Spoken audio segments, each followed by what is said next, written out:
What up? Sports Encyclopedia. You ask Steve Kim. Got Trent in the cut. Coach Chevrini. Yeah. Where you at, man? In the gym shooting, I'm Durant. You ain't shooting John Moran. No fucking stupid, we ain't losing. Grind like something to prove it. Came to conclusion that it's proven. Yeah, I'm proven with a reliable source. Straight from the mouth of the horse. Smitty and JB and Smitty from West Coast to your side. Worldwide, we in your city. Keep it 150. We never change what's happening. Hurdle and get it cracking. No capping, we never lack it. Light them up, better stay in your lane. There's only 3 Lakers that I would not look the other way if I saw them motherfuckers coming. That's Kareem, that's Worthy, and that's Coop. The rest of them damn Lakers, fuck them. That's bullshit that Robert Parrish said. Coop, you know I got your back like a backpack, boy. Fuck Robert Parrish. You know he ain't shit. It's all good. You know, fuck the Celtics, all of them. We see you like shit, you fucking slap dicks. Issues get pressed so past it, don't get sacked like bags and baggage. Smitty and Jason Brown, killed it, yeah, it's a rap. We what the game's been missing, we switched it and filled the gap. Smitty and Jason Brown, we killed it, yeah, it's a rap. We what the game's been missing, we switched it. To put the fear of God in these motherfuckers!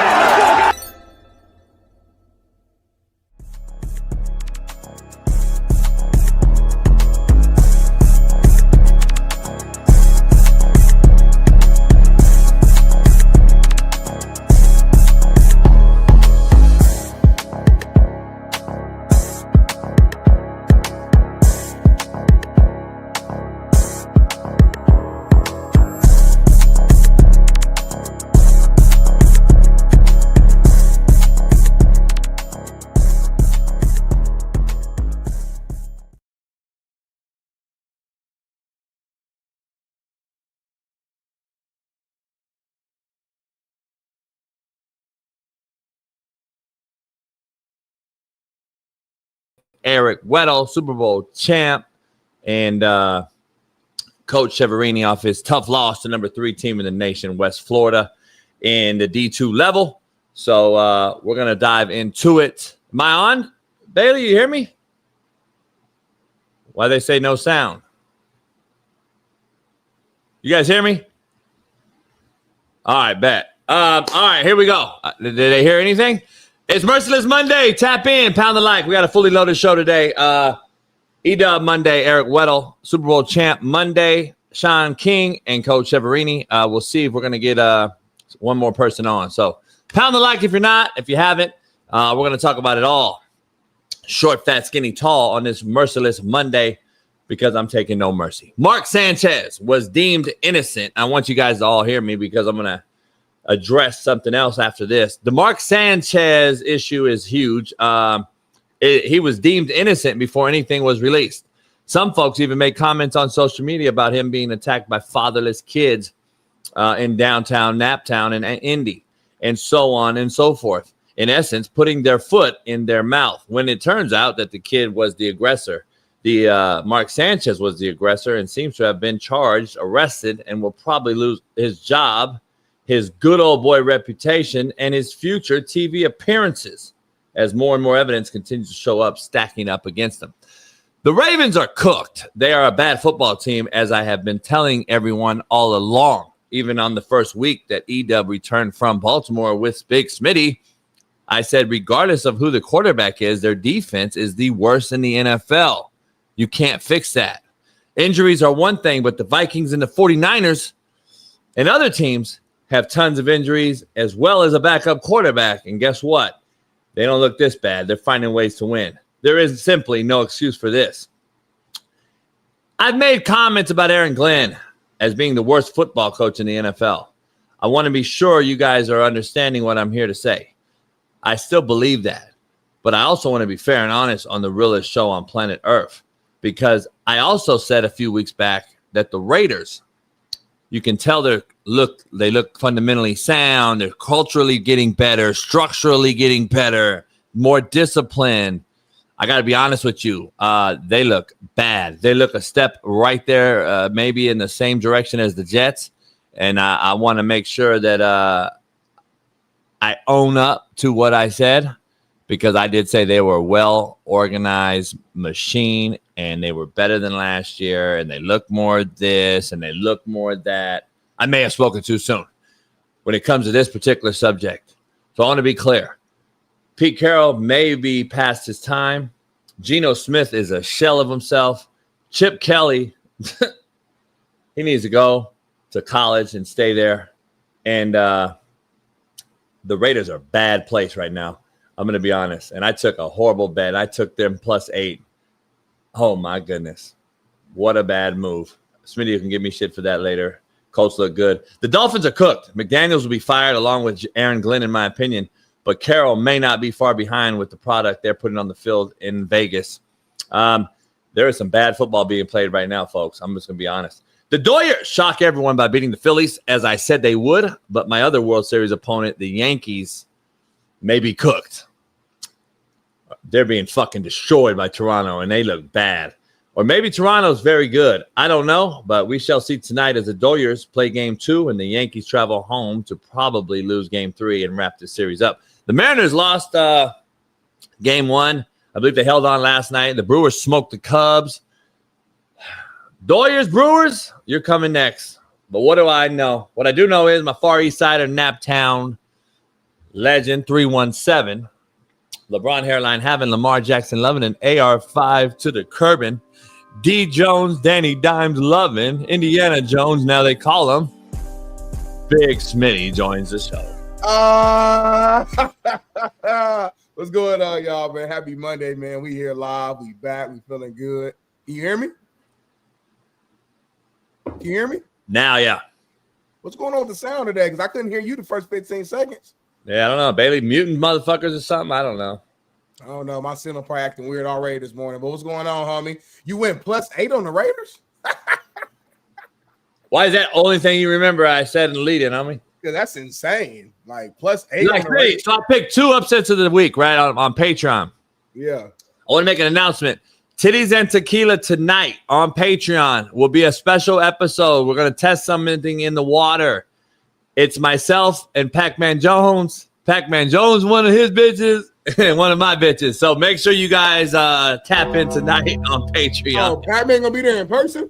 Oh, you got to tune in. That's crazy. I didn't even know that. Smitty, we're going to try something kind of like, we're talking about some sort of like nightcap situation to rival Shannon and them. Oh, okay. Yeah, so we might have to, he want to see what you want to do about it. We're going to talk. Okay, we'll wrap. I think we do it on YouTube or on Patreon. I think Patreon is the way to go. Fuck it, because Pac-Man and I are too crazy, so I think we stay on Patreon. Patreon, it's definitely safer. It's safer because I don't know if you and Pac-Man are going to actually follow the guidelines and bylaws of YouTube. Because he was like, I'm gonna try it. Can I get some head on there? See. Because we barely follow him now.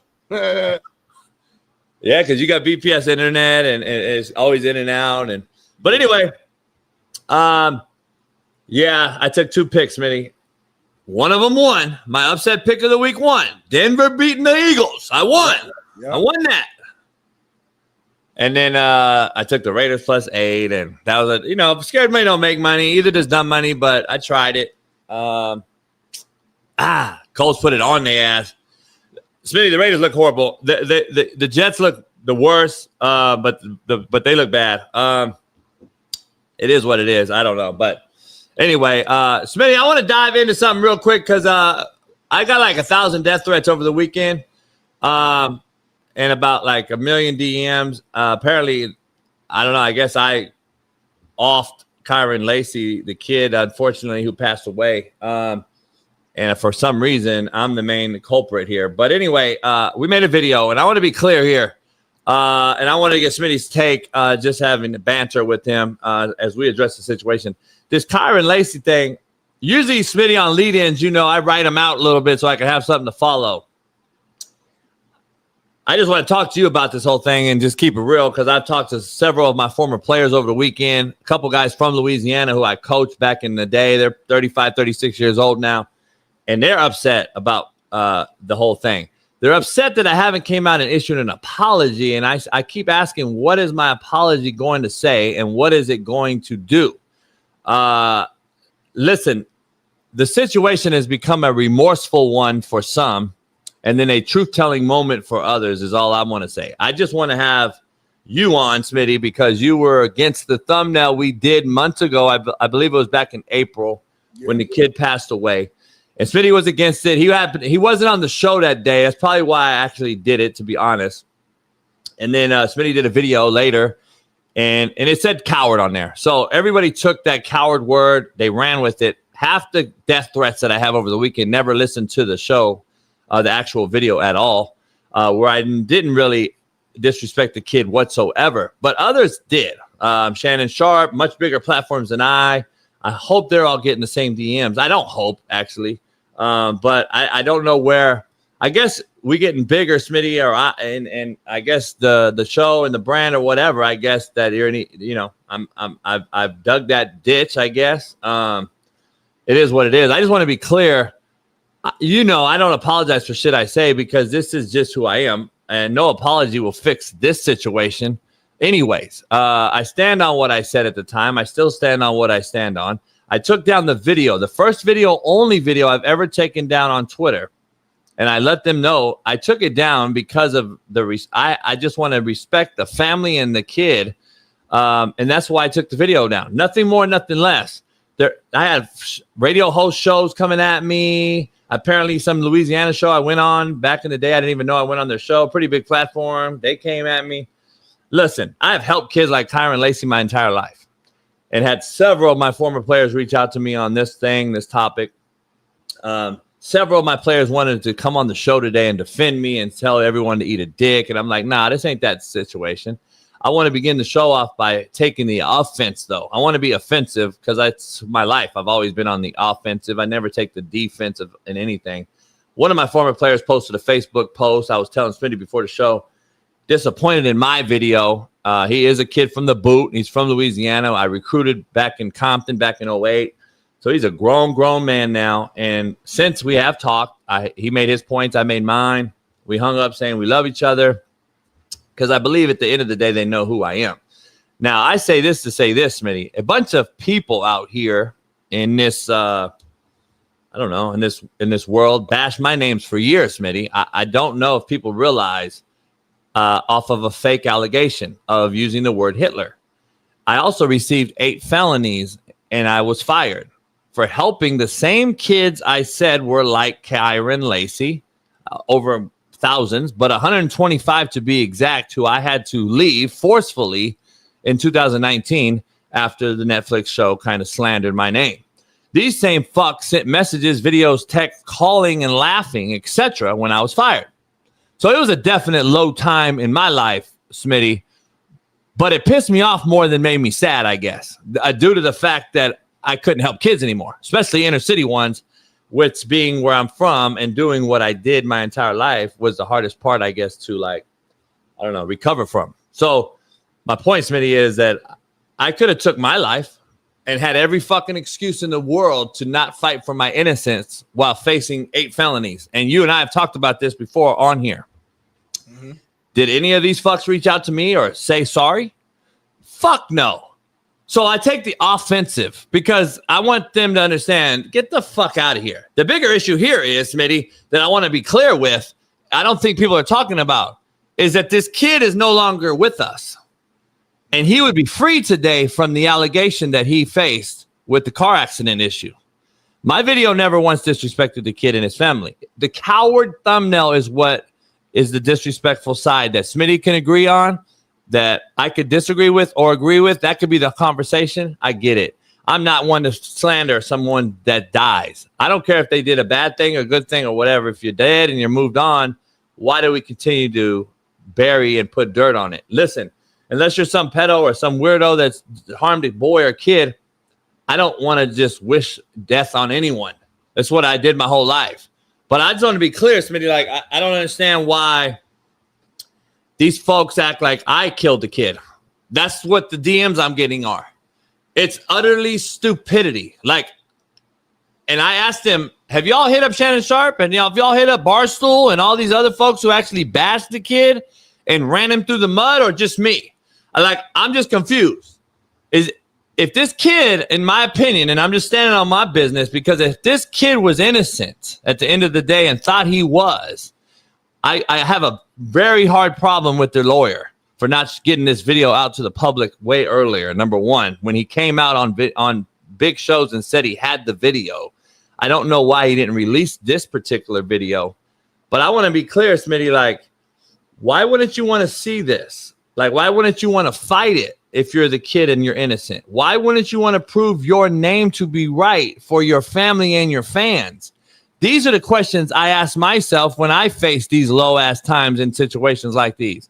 I don't miss me with the victim shit. You fuck DMing me, didn't know the kid. You never met the kid and are judging me as you judged him.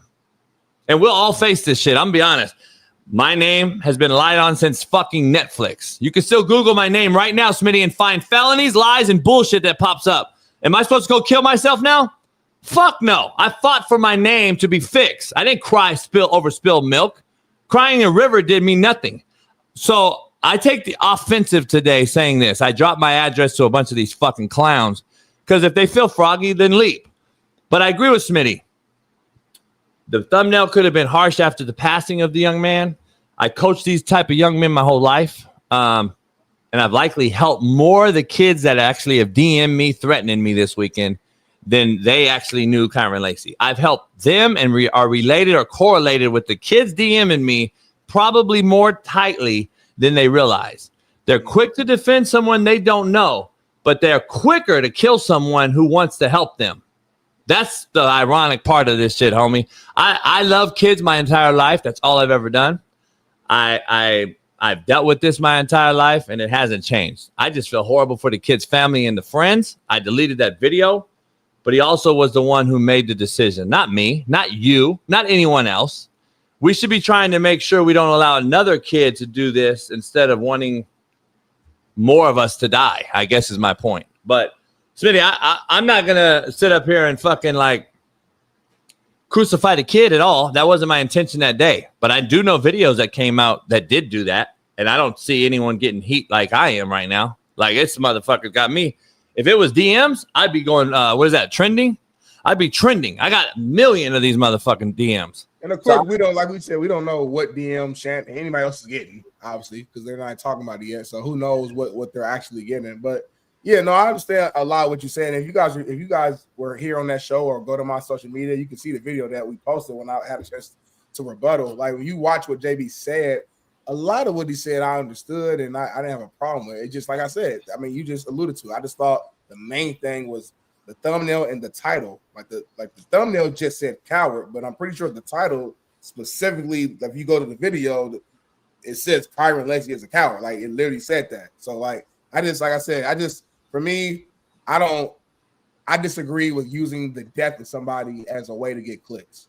Right. Yeah. And I always disagree. And I told you that. So like that was my main thing. Like let's not use the death of somebody, regardless of how it happened, to try to get clicks and likes. And then especially doing it 2 days freshly after the situation happened because of what you ultimately got to the space that I was trying to tell you up front. You said you deleted that video out of respect for his family.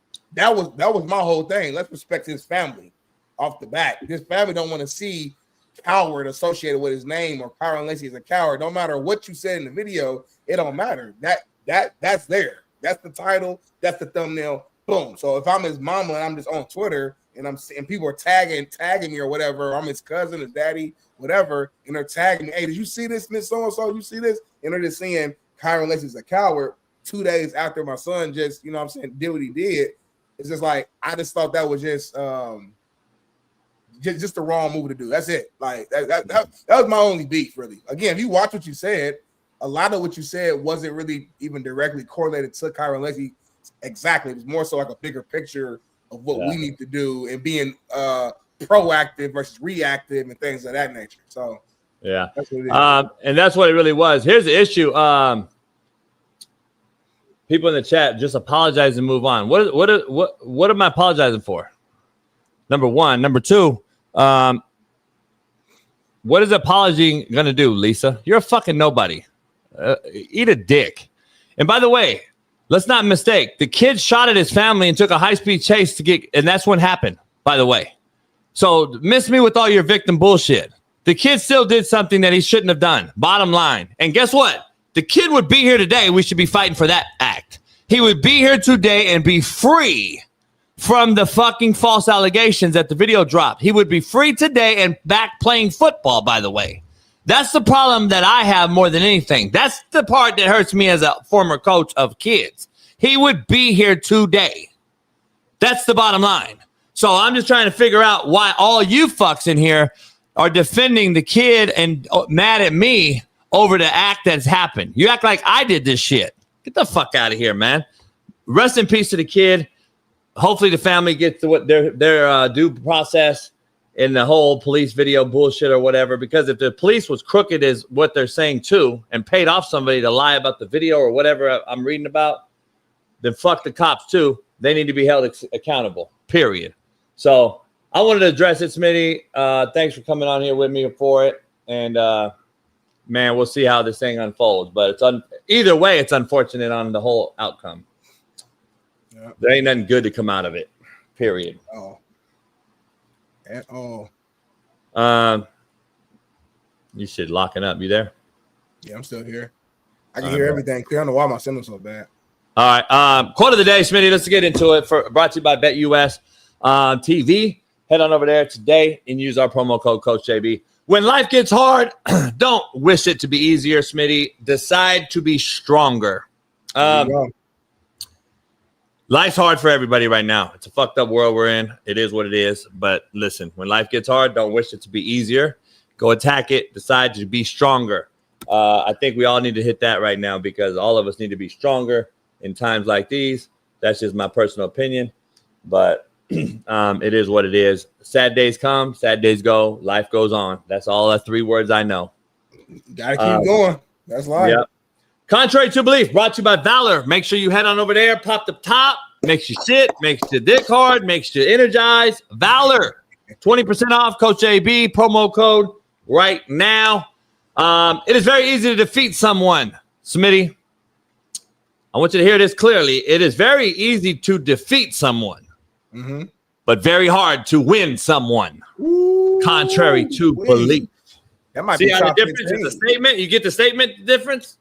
Kinda like this one had a comma in it, so it's a little different, but it's damn near the same. So I get it a little bit.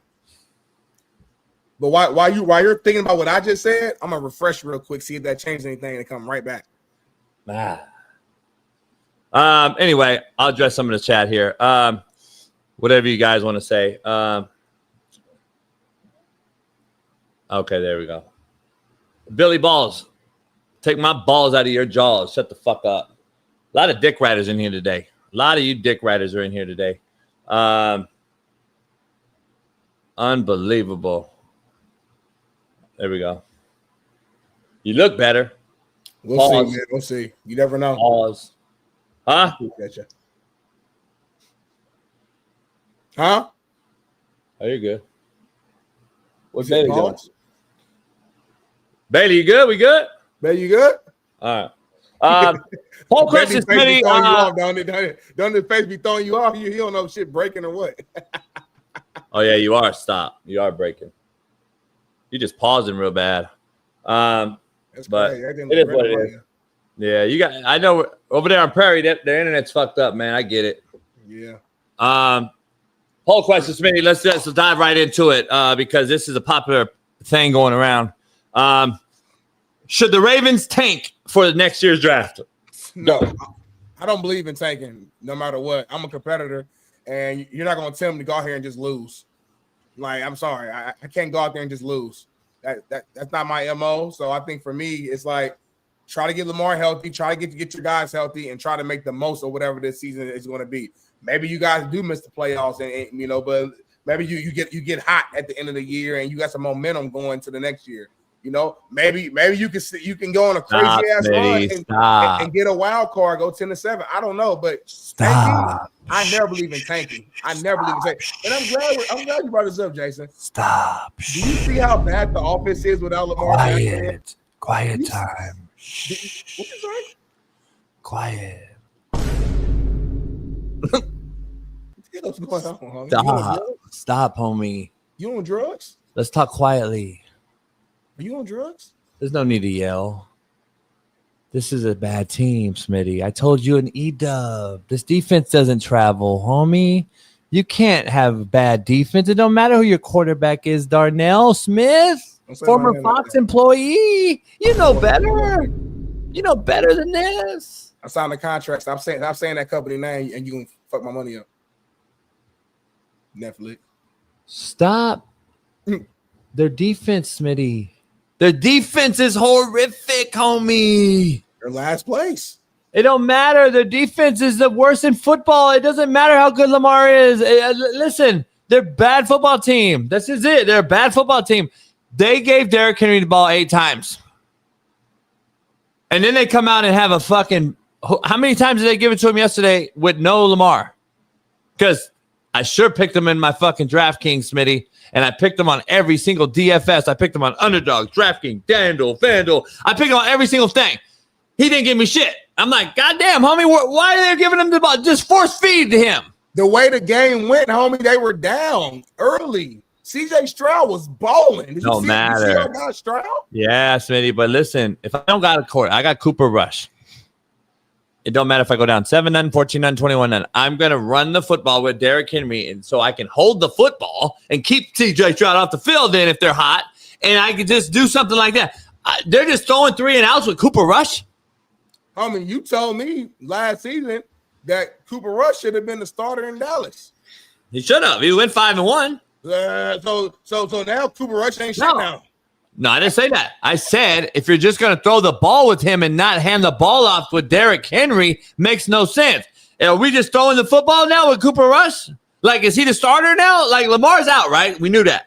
Give the ball to Derrick Henry. Give the ball to Derrick Henry. You said Cooper was like that. You told me that the backups in the NFL are damn near better than the They starters. are. I still stand on it. I still stand on that. Last night.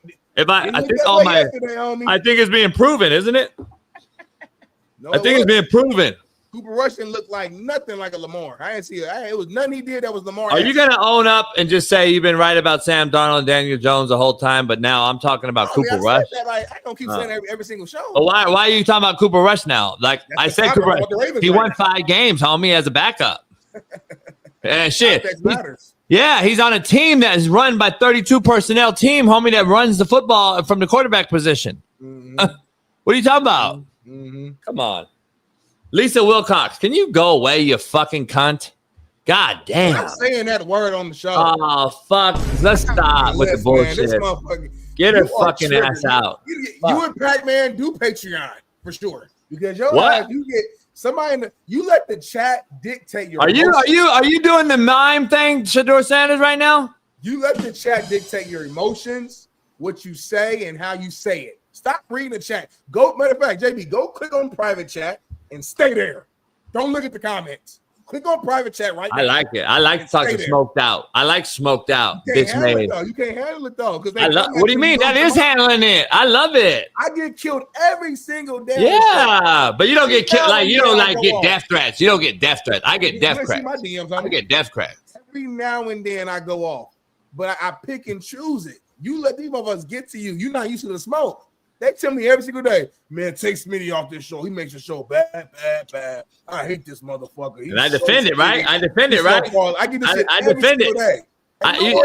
You know how many times I defend you a day? No, I'm not. I don't want defense. I'm from the hood. I like going to away games. I want defense. I want defense. I want defense. Well, I'll defend you then. How about that? Moving forward, I'll defend you. You stay down because you don't know how to respond. All right, let's go. Let's try one. Are you ready? I gotta wait to the comments. Somebody say something crazy, I'll defend you. No, I got it already. Where at? Huh? Right here. This guy again. He's just speaking facts though, JB. All right, you ready? Are you got my back, right? Hey, yeah. Smoked Out, you're a fucking cunt. Shut the fuck up, bitch. Now shut the fuck up or member up or get the fuck blocked out of you. You and Lisa fucking Wilcox, bitch ass, motherfucker. Now, Smitty, go cover me up. I'm speechless. We just had an agreement live, homie, on the show. You misunderstood what I was gonna say. What I said was, go again then. Sorry, go again. Let me handle the smoke. Like, go you again don't then. say shit. But if you said all that, it defeats the whole. Like, I'm speechless. Huh? You just did opposite of what I asked for. This motherfucker's insane. I mean, you said you had my back. I went. I had it ready. You're ready, and let's go. But anyway, Javier said, "Let's talk football." Fuck Javier, bitch ass. I give a fuck about you motherfuckers. FYI, I give a fuck, homie. I'm on the offensive today. Fuck these motherfuckers. I'm dropping my address too, old bitch asses. You and your feelings. You and your feelings because I'm tired of these motherfuckers. You had a take that people didn't agree with, and you and your feelings. They act like I'm fucking Shannon Sharp. They act like I'm Stephen A. Homie. Okay. They act like I killed the kid. You know fuck what's going boys. on right now? You know what's Fuck going on, these JB? fuck boys. You know what's going on right now, JB? You cutting out, so it's not a real good conversation. If you want me to, I can just go on my phone then. Nah, it's worse. No, it won't. Huh? It'll probably be better on my phone. Nah, fuck them though. Drop the Addy. Shut the fuck up. You ain't showing up anyway, you fucking cunt. Shut up. You fucking internet gangsters. Shut the fuck up. You know how many times I dropped my address? You know how many times I dropped my address to you fucks? You soft pussies? Age restricted. Nah, that's because of the thumbnail that Bailey makes. Let's dive into the show. Money on this show. Let's dive into the show. Just a waste. Nah, fuck all that. They know they can't keep us down. I mean, I'm beyond cancels. You haven't figured it out yet. I didn't say cancel. I said we ain't no money on this particular video. That's all I'm saying. Like, let's dive into the show. Be all, nah, we're fine. Let's bet. I'll bet you money it's fine. I got a hookup at YouTube. I'll call him. Money gonna be super low for this one. Let's dive into this one. Cam Ward. Let's dive into your boy Cam Ward for Bailey's take. This Bailey's boy, he love him. D. Jones said, "Go on your phone." And that's your boy. So no, I told him phone to be better, but JB don't want it. Just D. Jones. You only listen to D. Jones, so yeah, I'm probably gonna switch it. If the signal don't act better here, like by 7 o'clock, I'm gonna go to my phone. Anyway, is there a time your signal gets better or worse or no? No, it's just a bad day. The whole shit has been like this. It's Merciless Monday. The whole shit's been like this. All right, well, let's dive into it. I got my top of the world, bottom of the barrel. You got your top of the world, no bottom of the barrel, because you're a nice guy, optimistic guy. We got Coach Chev on. We got fucking Shaun King, E-Dub. We got a lot of topics, a lot of college football, a lot of NFL. So let's dive into this first thing for Bailey. Just let's knock Bailey shit out the way first. Yeah, get shit out the way. All right. Cam Ward and Titans take out Kyron Lacy and the Cardinals as Amari DeMarcado dropped a touchdown right before crossing the goal line. Jonathan Gannon rips DeMarcado a new one after the fumble. Here's what's going on in this viral. Check it out. You talk so fast. Can you start over? You tried to do something that I did last week that I actually killed it. I wish Paris would have cut that. You killed it. I wanted to know, what was that on? Oh, that was reading the thing. That was the ad, homie. Yeah. Underdog. Yeah. But now, for real, Cam Ward and the Titans, they beat Kyler Murray and the Cardinals. Amari fucking DeMarcado fumbled the ball, JB, going across the goal line. Who? It happened again. Amari DeMarcado. No, you didn't say that.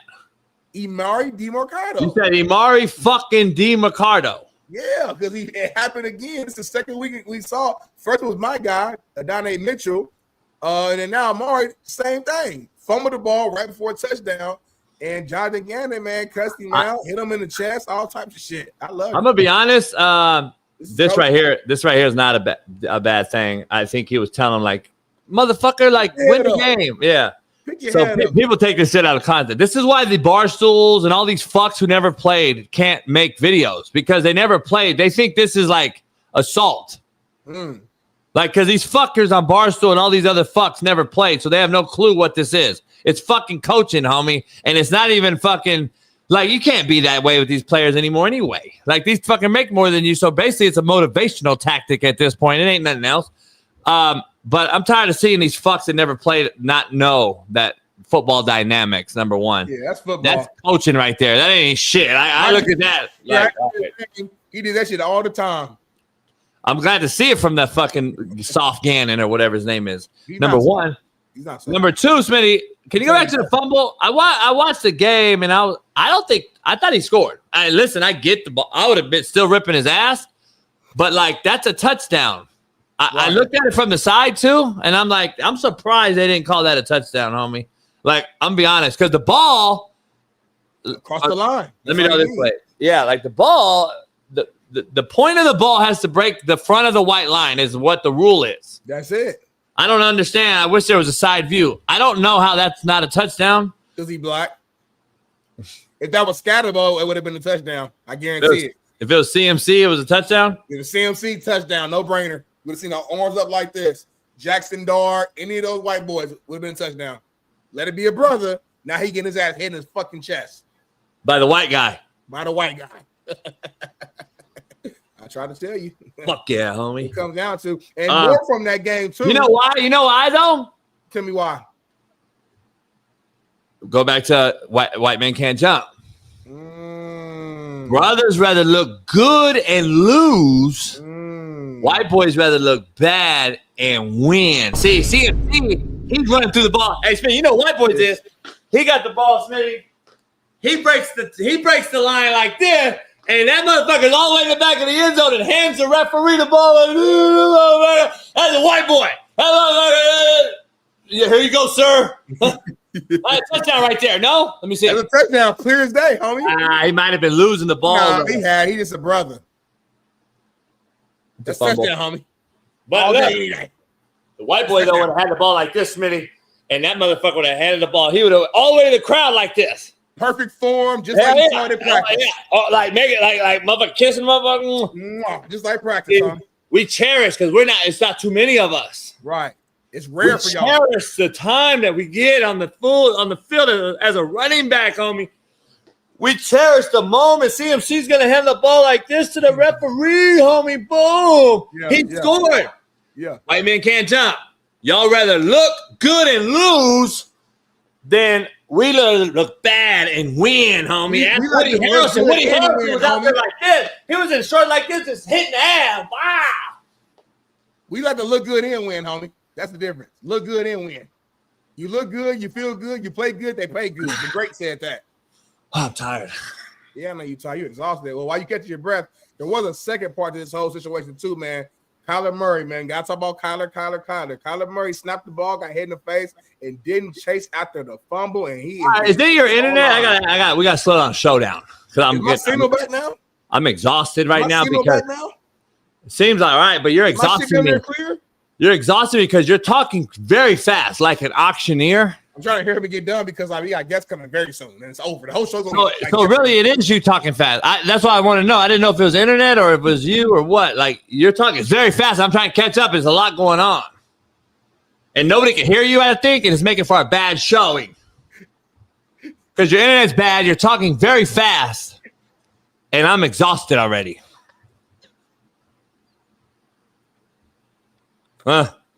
So can we show the Kyler Murray mental midget? All right, the ball hit him in the head. So hold on, timeout, homie. The ball hit him in the head, and he really got carted off? Oh, shit. No, he didn't get carted off, homie. The ball hit him in the head. He walked off. The ball hit him in the head, and he didn't go after it. I guess so people are, going at him for not diving here on the ball. You got to be smart, too, though, as a quarterback. And I know people think, oh, that's soft. You got to be smart, bro. You can't – Cam Newton got this same shit in the Super Bowl. And people still to this day kill him for it. You got to be smart. And listen, you dive at that ball. Jones dives at it, fucks your neck up. Now your season's gone. The starting quarterback is a different entity, homie. I don't know, man. The backup better anyway. He's not, though. We just the backup better anyway. Who is it, Colt McCoy or something? If Kyler gets hurt, it changes everything. Who is it, Colt McCoy or something? Backup better anyway. I don't know who the backup is. The backup better anyway. Who is the backup? Like, seriously. Fuck, it don't matter. He better. He's cheaper. He's cheaper. Per capita? Homie. Per capita, the backup's probably damn near better. Damn near, though. Kyler damn near Hall of Fame. Greatest Texas player we've ever seen. Heisman Trophy winner. This motherfucker. Number 1 overall pick. He was drafted top 10 in the MLB, in the NFL in the same damn year at the same damn time. He could be in the playoffs with the Dodgers right now hitting homers. He decided to play quarterback. Smitty, can you Can you retract your statement for the audio listeners so we can make sure that they know you're kidding when you said that Mental Midget was a Hall of Famer? I said damn near. Okay, can you please say again you're trolling, or is that what it's called? You're trolling the crowd or the audience? I'm being what's the word? Facetious? I'm being facetious. But my point is, though, he is a bad boy. That's still Kyler Murray, homie. He's not a bad boy. He's way better than you ever were as a quarterback. He's been in the league 7 years. He's been in the league 7 years. He's gotten worse every year. JB, is he better than you at your prime? No. JB, stop, Jason. Athlete, yeah. We can't have a real conversation if you're gonna lie. He's a better athlete, yeah. Jason, Kyler Murray is way better than you ever were, and it's okay to say that. I mean, not. I'm not. He's a shitty quarterback. Jason, you making me Let's mad. move on. Let's move on amicably. Let's get into Aaron Glenn, Smitty. The Jets. Pause. I don't want to get in Aaron Glenn, but I'll read about the topic. So the Jets, man, they made some history. They're the first team in NFL history to start 0-5 and not record a single takeaway. Wow. I did not know right? that. Great stat right there. Great stat, man. Great stat. X's and O's. Look, X's and O's. X's and O's. Not Jimmy's and Joe's. Today, not Jimmy's and Joe's. It's X's and O's. Yes, sir. Yes, sir. Well, Brees Hall. What's your take about that, Smitty? What's your takeaway from reading that stat line right there? Go. Bad football team, homie. Bad program. It's a bad program. I gotta ask you. Like, the reason I've been on this cat, he's a defensive coach. He's black. He's a defensive and black guy. He a defensive coach, Smitty. Let's be honest. Mm-hmm. So why is their defense worse and worse and worse and worse? And why haven't they created turnovers? And why are they so bad? I'm trying to figure out we already had this conversation, Smitty, about head coaches take on the role, the players and the coaches and the staff and the team takes on the role of what that coach is. Yeah. MCDC was a tight end, nasty, and got hand on the dirt. Andy Reid, O-line guy. You take on that, right? Why haven't they taken on the defensive fucking like prowess of their head coach? Like, this is a bad team. I don't think he can survive because they're that bad. I don't think he survives the season. Maybe he does. I don't know. This is a bad football team, Smitty, in every single aspect. But I'm not going to say they're the only team because I watched the Raiders team last night that looked just as bad almost. Hello. Yeah, and you could argue that the Dallas Cowboys offense is a top 3 offense in football, maybe the best. But the Cowboys defense is so bad, the Jets still scored 20-something points. Right. That's how bad they are. So, listen, the Cowboys have a Super Bowl offense. They got a fucking Hulu Bowl defense. And that's the problem. A lot of teams in the league are dealing with that same thing. I mean, do you think we put too much on like head coaches though? Like, meaning at the end of the day, there's only so much I think you can do as a head coach. You know what I'm saying? Like Pete Carroll, for example, we know Pete. At the end of the day, he might be older now, but we know like that's a good ass coach. That's a you know what I'm saying? He knows the game. He's proven. And the Raiders are shitty. At what point is it just like it's just not the head coach? It just is what it is. You got a shitty team. The GM did a bad job putting the piece together, or like, and it's gonna sound crazy, but like in the Jets conversation, it seems like the Jets is like cursed, homie. I don't know. It's like it don't matter who they bring in the head coach, they're just shitty. They ain't been good since Rex Ryan and Mark Sanchez. What's the AFC Championship game? That's the last time they were solid. It was Rex Ryan and then Mark Sanchez. Who? The last time Jets were good was Rex Ryan and my old coworker, Mark Sanchez.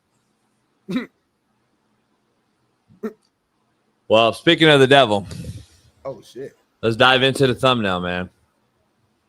Well, you made this thumbnail.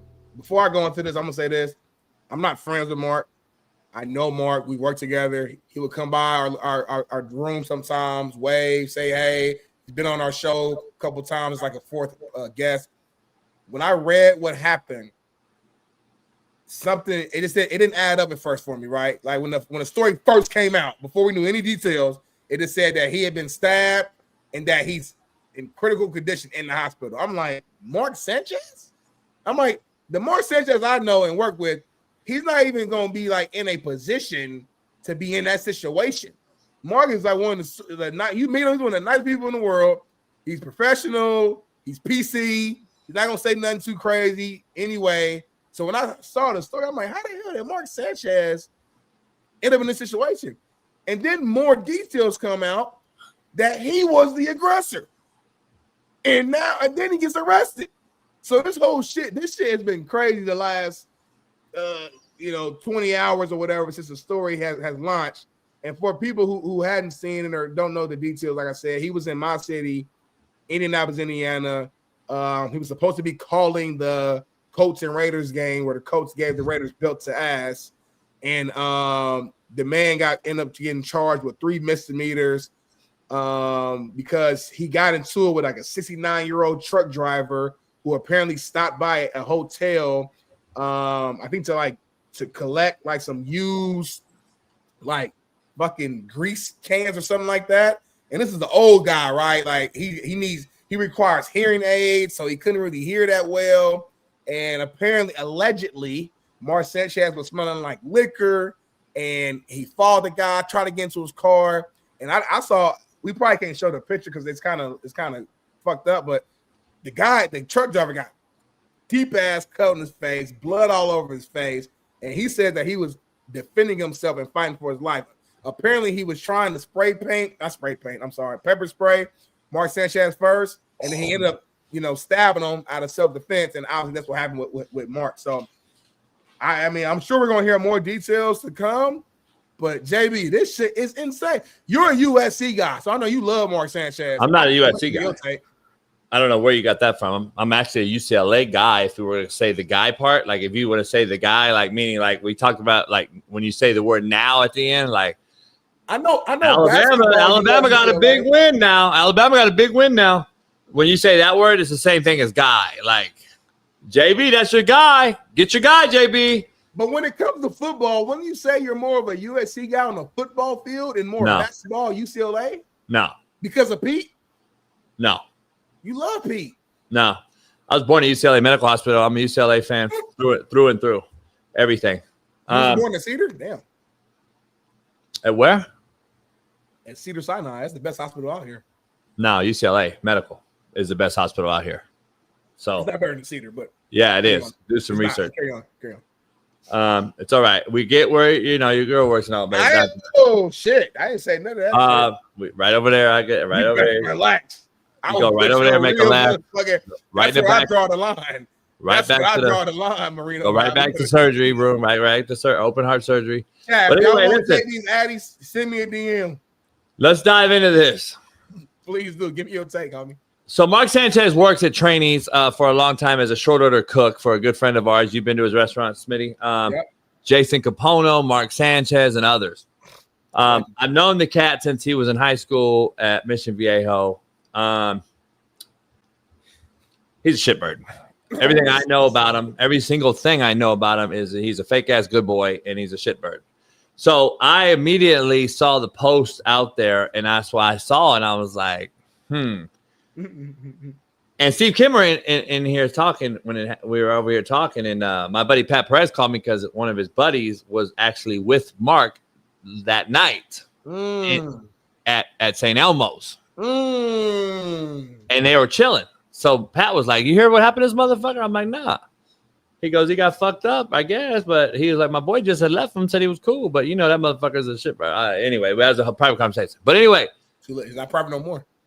Like the cat was like born in LA. They moved him out to fucking Orange County, and y'all LA cats, man. I've been trying to tell y'all, man.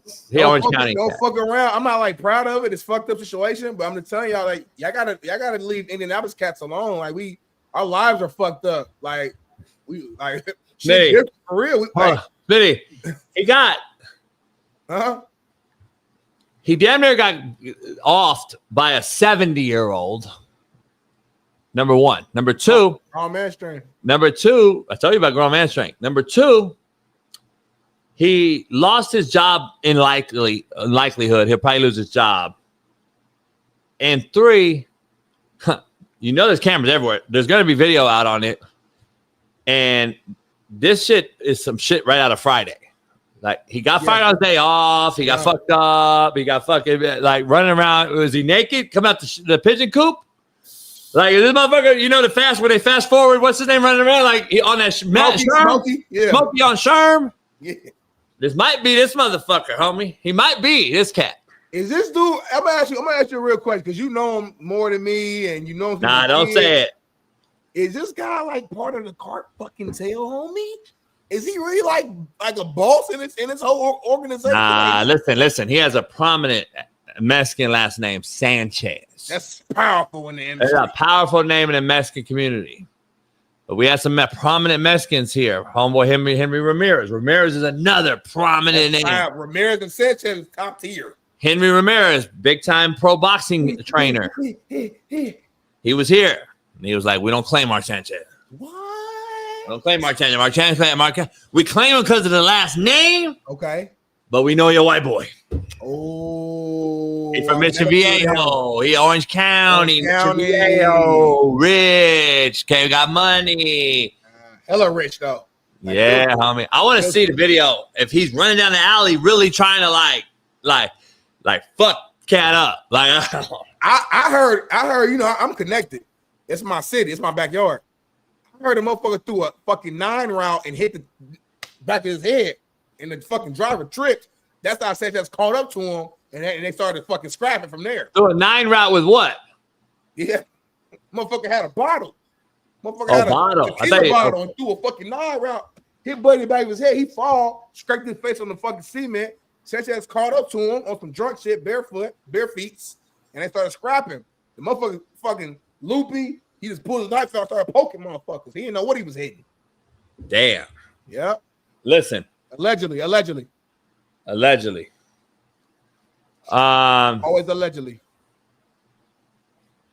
Yeah. Naptown, the dangerous place, y'all. I'm not proud of it. There's beautiful things in Naptown, but there's also, listen, like, people ain't gonna let you just fuck with them, especially truck drivers and shit. Like, he out here. I don't know why you keep saying that, because you act like it was a gang warfare or something. This white Mexican.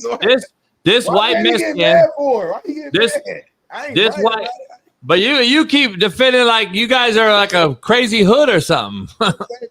we all know y'all are rich, homie. Here, listen. LA cats got this is an old 7-year-old. He got like this. So what's his name said, homie, didn't happen, homie.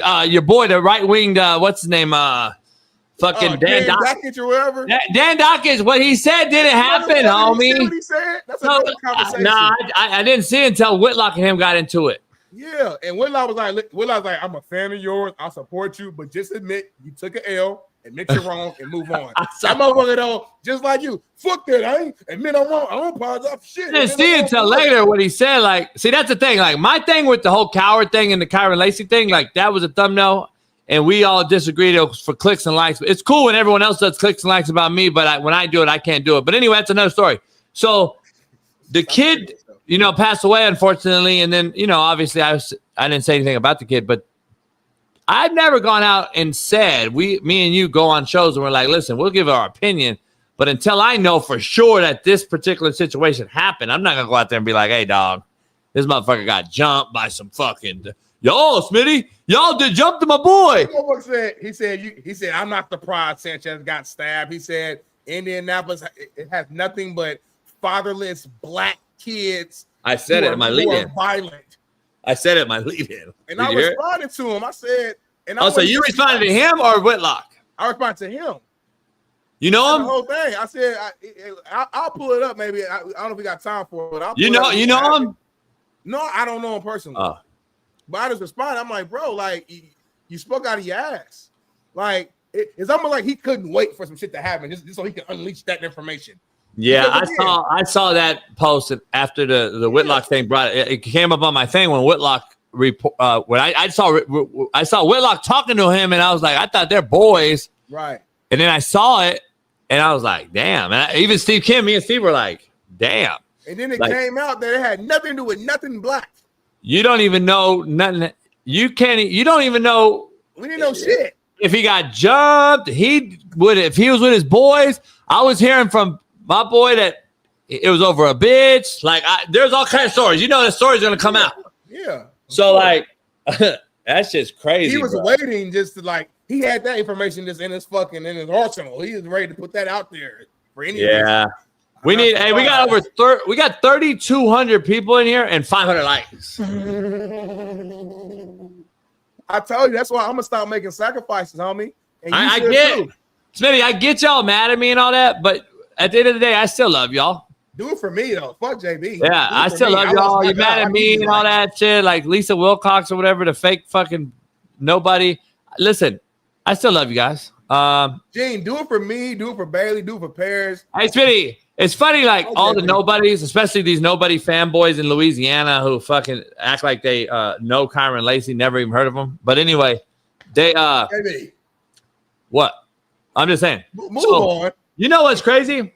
That's why my my former cats, even from Louisiana, are hot right now. They're like, fuck these motherfuckers, JB. Fuck these motherfuckers. You don't need to tell them who you are. I said, I know that, but it's all good. But I feel a certain type of way because like these kids are all these type of kids were my babies growing up. So like I always did give my shirt off my back to them. I think Smitty will tell you. But also I gotta let the kids know, like, come on, dog, the victim shit's over. Like we gotta own up to what we do. And at the end of the day, it is what it is. Hopefully we can prevent that shit from happening, not fucking entice it. So all these motherfuckers. This is my last thing. Speaking of it, I'm done. You know what I sense, and you're gonna bring disagree. it back up later. You're gonna we're done talking about. You're gonna disagree immediately because I know it's I know what type of man you are. You're gonna disagree and say no, but what I'm sensing from you is that you have an ounce of like feeling a little bad, a little about bit. What? Just the whole situation. No, I don't. I knew you was gonna say that, but like that's no. I'm being honest. Because you feel the need to continue to like defend yourself, but it's like Only reason I'm doing that is because of I want to address all the bitch made cats in my DMs. They're giving me like a prime sexual fan base. Last year I got the same threats when it was Dion Sanders and Colorado. Same shit. It's the same shit. So yeah, no feel sorry for that. I feel sorry that the kid's no longer here. Hell yeah. I don't feel sorry that what I said and did. No, hell no. You don't? Okay. All right. Well, no, I feel sorry for the kid, just like and his parents. Yeah. All right. Well, shout out to Joe Core for $21. I still feel sorry for all of them though. Shout out to Joe Core for setting the tone, man. $21 for 21 Vikings points this week. We appreciate you, Joe. So if y'all score 60, it's gonna be $6. Okay, back. Appreciate you.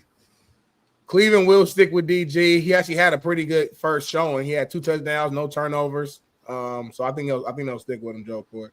It is 7 a.m. Let's go ahead and end on a funny note. I think we got a little bit of BPS, which stands for Black People Shit. Brought to you by Valor. Why'd you make that so? Promo code Coach JB, and then we'll go to commercial break. What was that?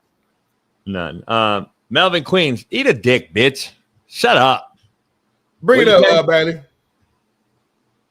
Oh, shit. At number 2, you got SGA, 98 overall. SGA? Yeah. Who was that? Nigga Shane, Billericay Alexander, Man, we used to do this because we'd be fucked. We'd both be fucked. Pronounce Nico's name, Tua's name. Yeah, I want Tua Tagovailoa. I want what's his name? Truth the Coldest or whatever. What was that boy's name? That Forrest the Coldest or what was that cat? Remember the cat? Yeah, the coldest. It was the coldest. The coldest. I want to do the video fucking from Keenan Kel that they did the motherfuckers. You mean Keenan and Kel, homie? You mean fucking Keenan and fucking Keenan Peele? Yeah, whatever. You said Keenan and Kel. That's my error, homie. How you know about Keenan and Kel? Who's Keenan Kel? Who's Keenan Kel?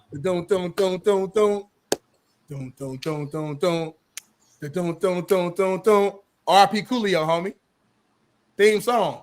I don't remember. You just said Keenan and Kel came from something. There's no way you just said that and you don't know what it is. Yeah, I don't know. It's in your brain for some reason, homie. I don't know why I would have said that. I thought that was their name. I thought the cat. If you're 30 to 35, you love Keenan and Kel. That was your shit. Good Burger. You ever seen Good Burger? Or heard of Good Burger? Yeah. It was gay. It was like gay. It was a new like gayer version. I knew the gayer versions were kicking in. the good burger when it was like that fat little boy, like, yeah, that was gay. Like from Saturday Night Live. That was gay. My era came out, Boys in the Hood, Menace to Society, and then y'all got Good Burger. So y'all didn't have no cartoons or nothing. Y'all didn't have nothing that was PG. I got Boys in the Hood, Menace to Society, fucking Colors. You motherfucker got Good Burger. We had all that too. We had Training Day. We had all that type of shit too. We talking about. We had American Gangster. We had all that type of shit. Yeah, all my boys. All my boys. Who guess who's that is about? Oh, you also had Space Jam, homie. What the fuck you talking about, homie? You had Special Air. Y'all had the second one. Y'all had the second one, the gay one. Huh? You had the gay one. We're never gonna get big sponsors. The LeBron one. Hey, by the way. We watched Last Chance U Indy, and they really slandered the fuck out of you, real Coach JB. Oh, yeah, I know. Maybe I should have fucking off myself, huh? That's that. Hey, we'll be back in fucking anyway, 4 minutes. We'll be back in 4 minutes.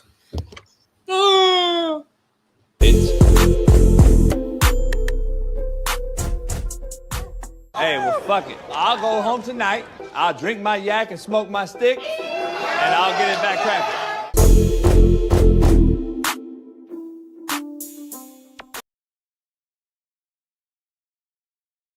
Back at it on the Coach AB Show with Big Smitty, as we have a proud new sponsor.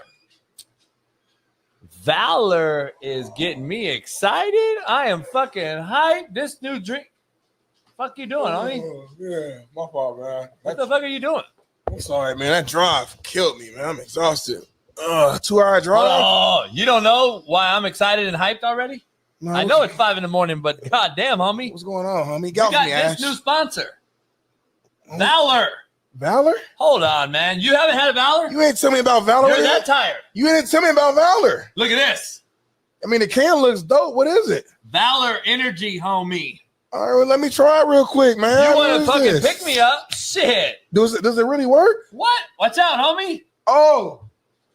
Yeah. Oh, shit. Is that a bullshit? It's instant energy, homie. It's instant energy, homie. So you're hyped right now. It's instant energy, homie.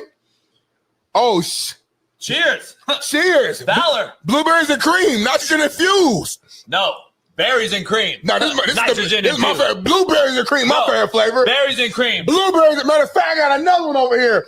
Orange cream infused, homie. Wait up, there's 3 different colors? 3 right here. I heard it's more on the website. Kelly, you like Valor? You like it too, Kelly? The dogs like Valor. I wouldn't give it to the dog, but they probably would like it because their flavor is amazing. Blueberries and cream. And you can mix it with tequila and vodka? What's the website, homie? What's the website? We got to tell them to go to the website right now because I heard that they got even more than one flavor. Go to valorenergy.com right now and use promo code Coach AB and get 20% off your first order.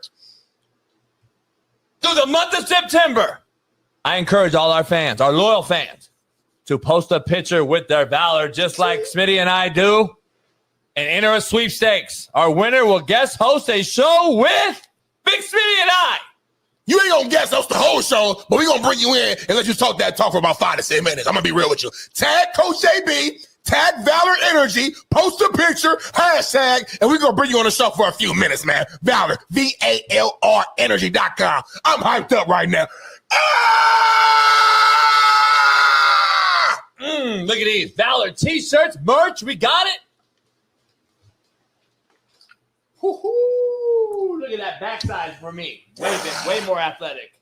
Way more athletic. Valor. Check it out. Coach AB, promo code 20% off right now. Peace. Announced Dylan Gabriel to be their new starting quarterback. Shador Sanders, it was still listed as the 3rd string. They moved Flacco up to 2nd string. And Shador had I guess the media came in the locker room and wanted to ask him just questions about how he felt about it. And this was his response. Vocally, anything to say? I guess one more. I guess what do you think? You have to show, show to the coaches just to have them have that belief in you that you can, be ready. What can you say? How much does Joe been important to both you and Dylan in terms of your guys' like development to this point?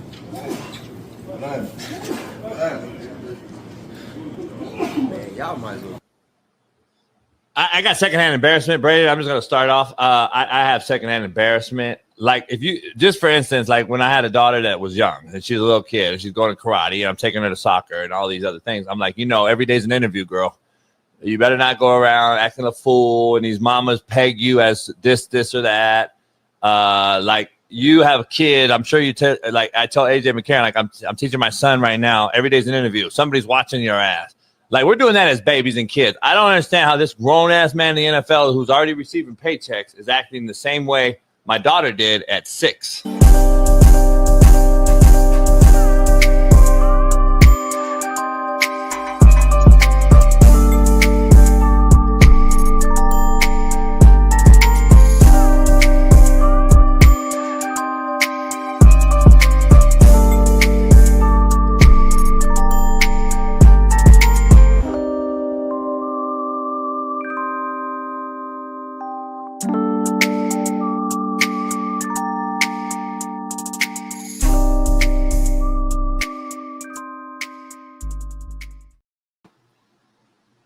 Yeah, we're back, Smitty, in the building. To a great Monday. You there? Yeah, Seattle's still fucked up. I'm probably gonna go to my phone at some point. How frustrating is it? Scale of 1 to 10 is like a 15. I see it on your face. Yeah. I see like just disgruntled, like the white man keep me down, like that look. It's not like a white man to own the building though.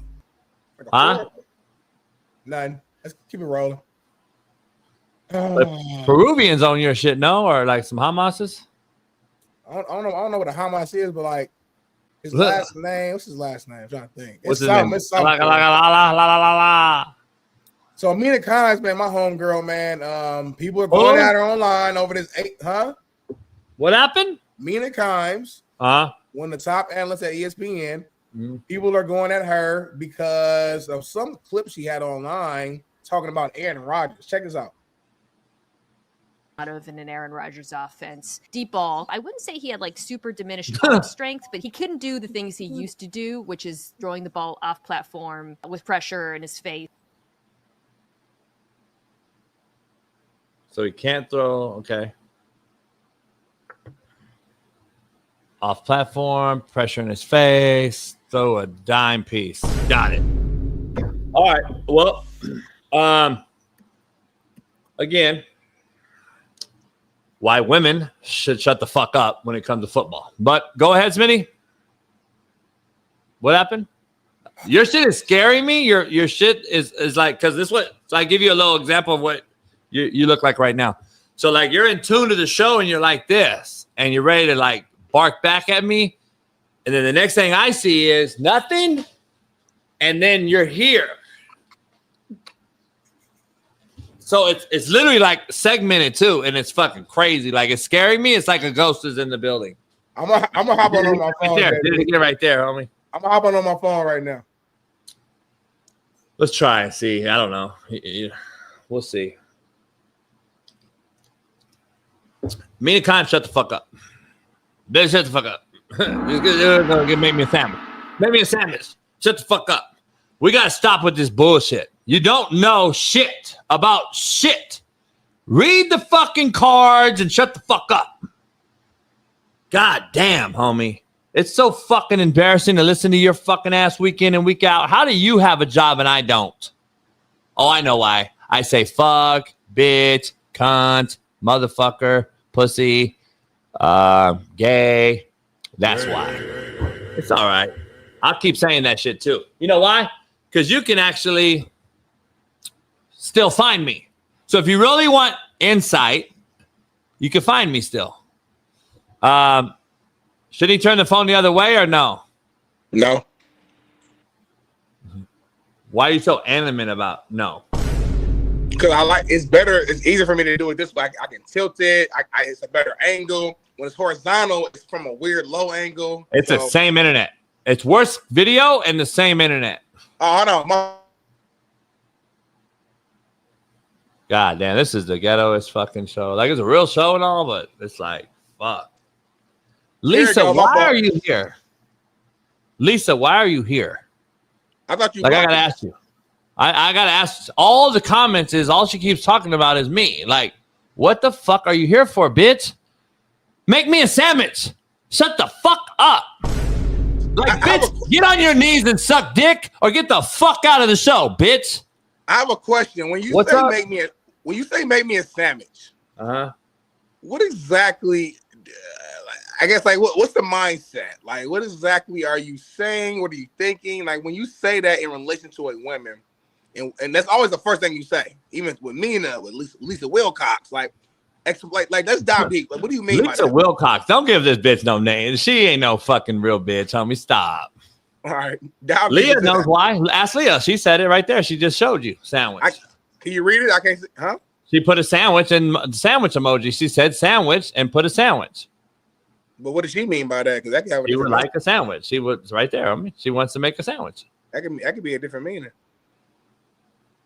That would take 3 and then 2 guys or 1 guy and 2 girls. Anyway, it's a whole other story. Here's what I'm trying to figure out. What? Is my shit better right now? Don't lie. Yeah, it's a little better. Yeah. All right, cool. A little better. Here's the thing, Smitty. I don't know what we're discussing at all. I don't know the topic anymore. Yeah, I don't know. We were on Mark Sanchez. Aaron Rodgers. Yeah, she's wrong. She's fucked. She's shitty. She's not very good at her job, and she should stop talking when it comes to particular quarterbacking, quarterback play, football in general. Don't break down plays, because this is the irony of it, and I'm gonna be honest. The irony is she refuses to get on a board or discuss football in real time with anyone, if you haven't noticed. And people have asked about it, and she continues to refuse and deny. But when she does things like this, obviously it's scripted literature that she's reading about a topic that was pre-planned in pre-production meetings, and we knew this was the topic. So it's very easy to discuss and show a video of Aaron Rodgers saying that he's not good anymore. And then some people get out there, obviously, to troll her and create a video that they found of Aaron Rodgers throwing out. It's like an 8-second clip out of respect. Yeah. It's like 2 8-second clips. They merge it together. Let's be real. Yeah. Let's be real. The merge video is a troll guy. Right. Yeah. I'm talking about her actual part of it, though. Like, this is pre-planned, pre-produced. This is not a live, get on the board, Smitty, and show me some football. That's the part I have a problem with. If you're going to continue to refuse the request of getting on the board live and show us that you know football, then you got to stop talking about quarterback play in particular. This right here we know is pre-produced. As you know, Smitty, you know the space better than me and anyone else.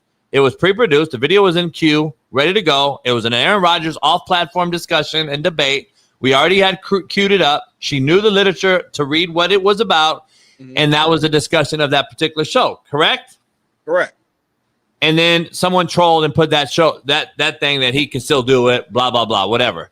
Right. I'm saying stop talking in general. I'm not going to troll you and show a video and say, hey, Mina, you can't do it. I'm saying stop talking about it because you don't know it. You don't know the sport. You don't know the position. That's what I mean by just stop. Just stop. We know that everything you say is pre-produced. Have you ever been wrong before, though? On a lot of time. I have too, all the time. I fuck up on this show weekly. So all I'm saying is like, you don't fail. No, I said I fuck up on the show weekly. Oh, I fuck up. Right. So I just think we're just nitpicking. Like, she's wrong about Aaron Rodgers. He didn't fuck up though. That's not a fuck up though. No, she's wrong. Well, yeah, but she's not. That's not a fuck up though. Me and you are wrong on certain things that happen. It's not a straight, definite take. She's making a definitive take, Smitty. But there's not a wrong or right here. I said Daniel Jones was a bad player before the season started. I was pissed off. I went in. I said, this guy's shitty. Why is he here? He's proving me wrong now. No, but that was your opinion. And I told you, I broke this down already. You had the right to have an opinion about the quarterback play at the current particular time that he was playing. It was a bad time for Daniel Jones. Comes to find out, maybe it was New York Giants and that whole system. Anyway, I always stood on my 10 toes and said, nah, this motherfucker's a player. He's just around a horrible O-line, horrible wide receivers, and it's no different than Justin Fields in Chicago. I kept using those two because they had the 2 worst O-lines and 2 wideout groups. I've been saying it. You did. You made an opinion about it, which we all do. I've said, I don't know, name me a quarterback that I said shitty that's good. There is none. But anyway, in seriously, I'll own this one. Clay Klubnik, whatever. Yeah. I said I thought he was the best quarterback coming into this year. I said he matured last year. He got better. I thought the offense was going to be better, and he's looked worse. Yeah. So say I missed on him. I don't know. Right. Maybe Klubnik still ends up being a good NFL player. I don't know. Right now, he looks shitty. But my eyes work, and I'm like, all right, from what I saw last year and then this year, for whatever reason, something's happened. Now, I've always been against Arch Manning, and I'm being proved right on that one. So, like, that's a professional opinion on a player on a position that I played. Right. You chased us down. You chase us around. You chase us down your whole life. You know football. You know you can get on a board. You can I was actually very impressed with you on a board. You can discuss football at a high level on all aspects, O-line, D-line play, filling gaps, gap responsibility, all the things we did last year on the show with Noel Mazzoni, who just scored 47 points his first week.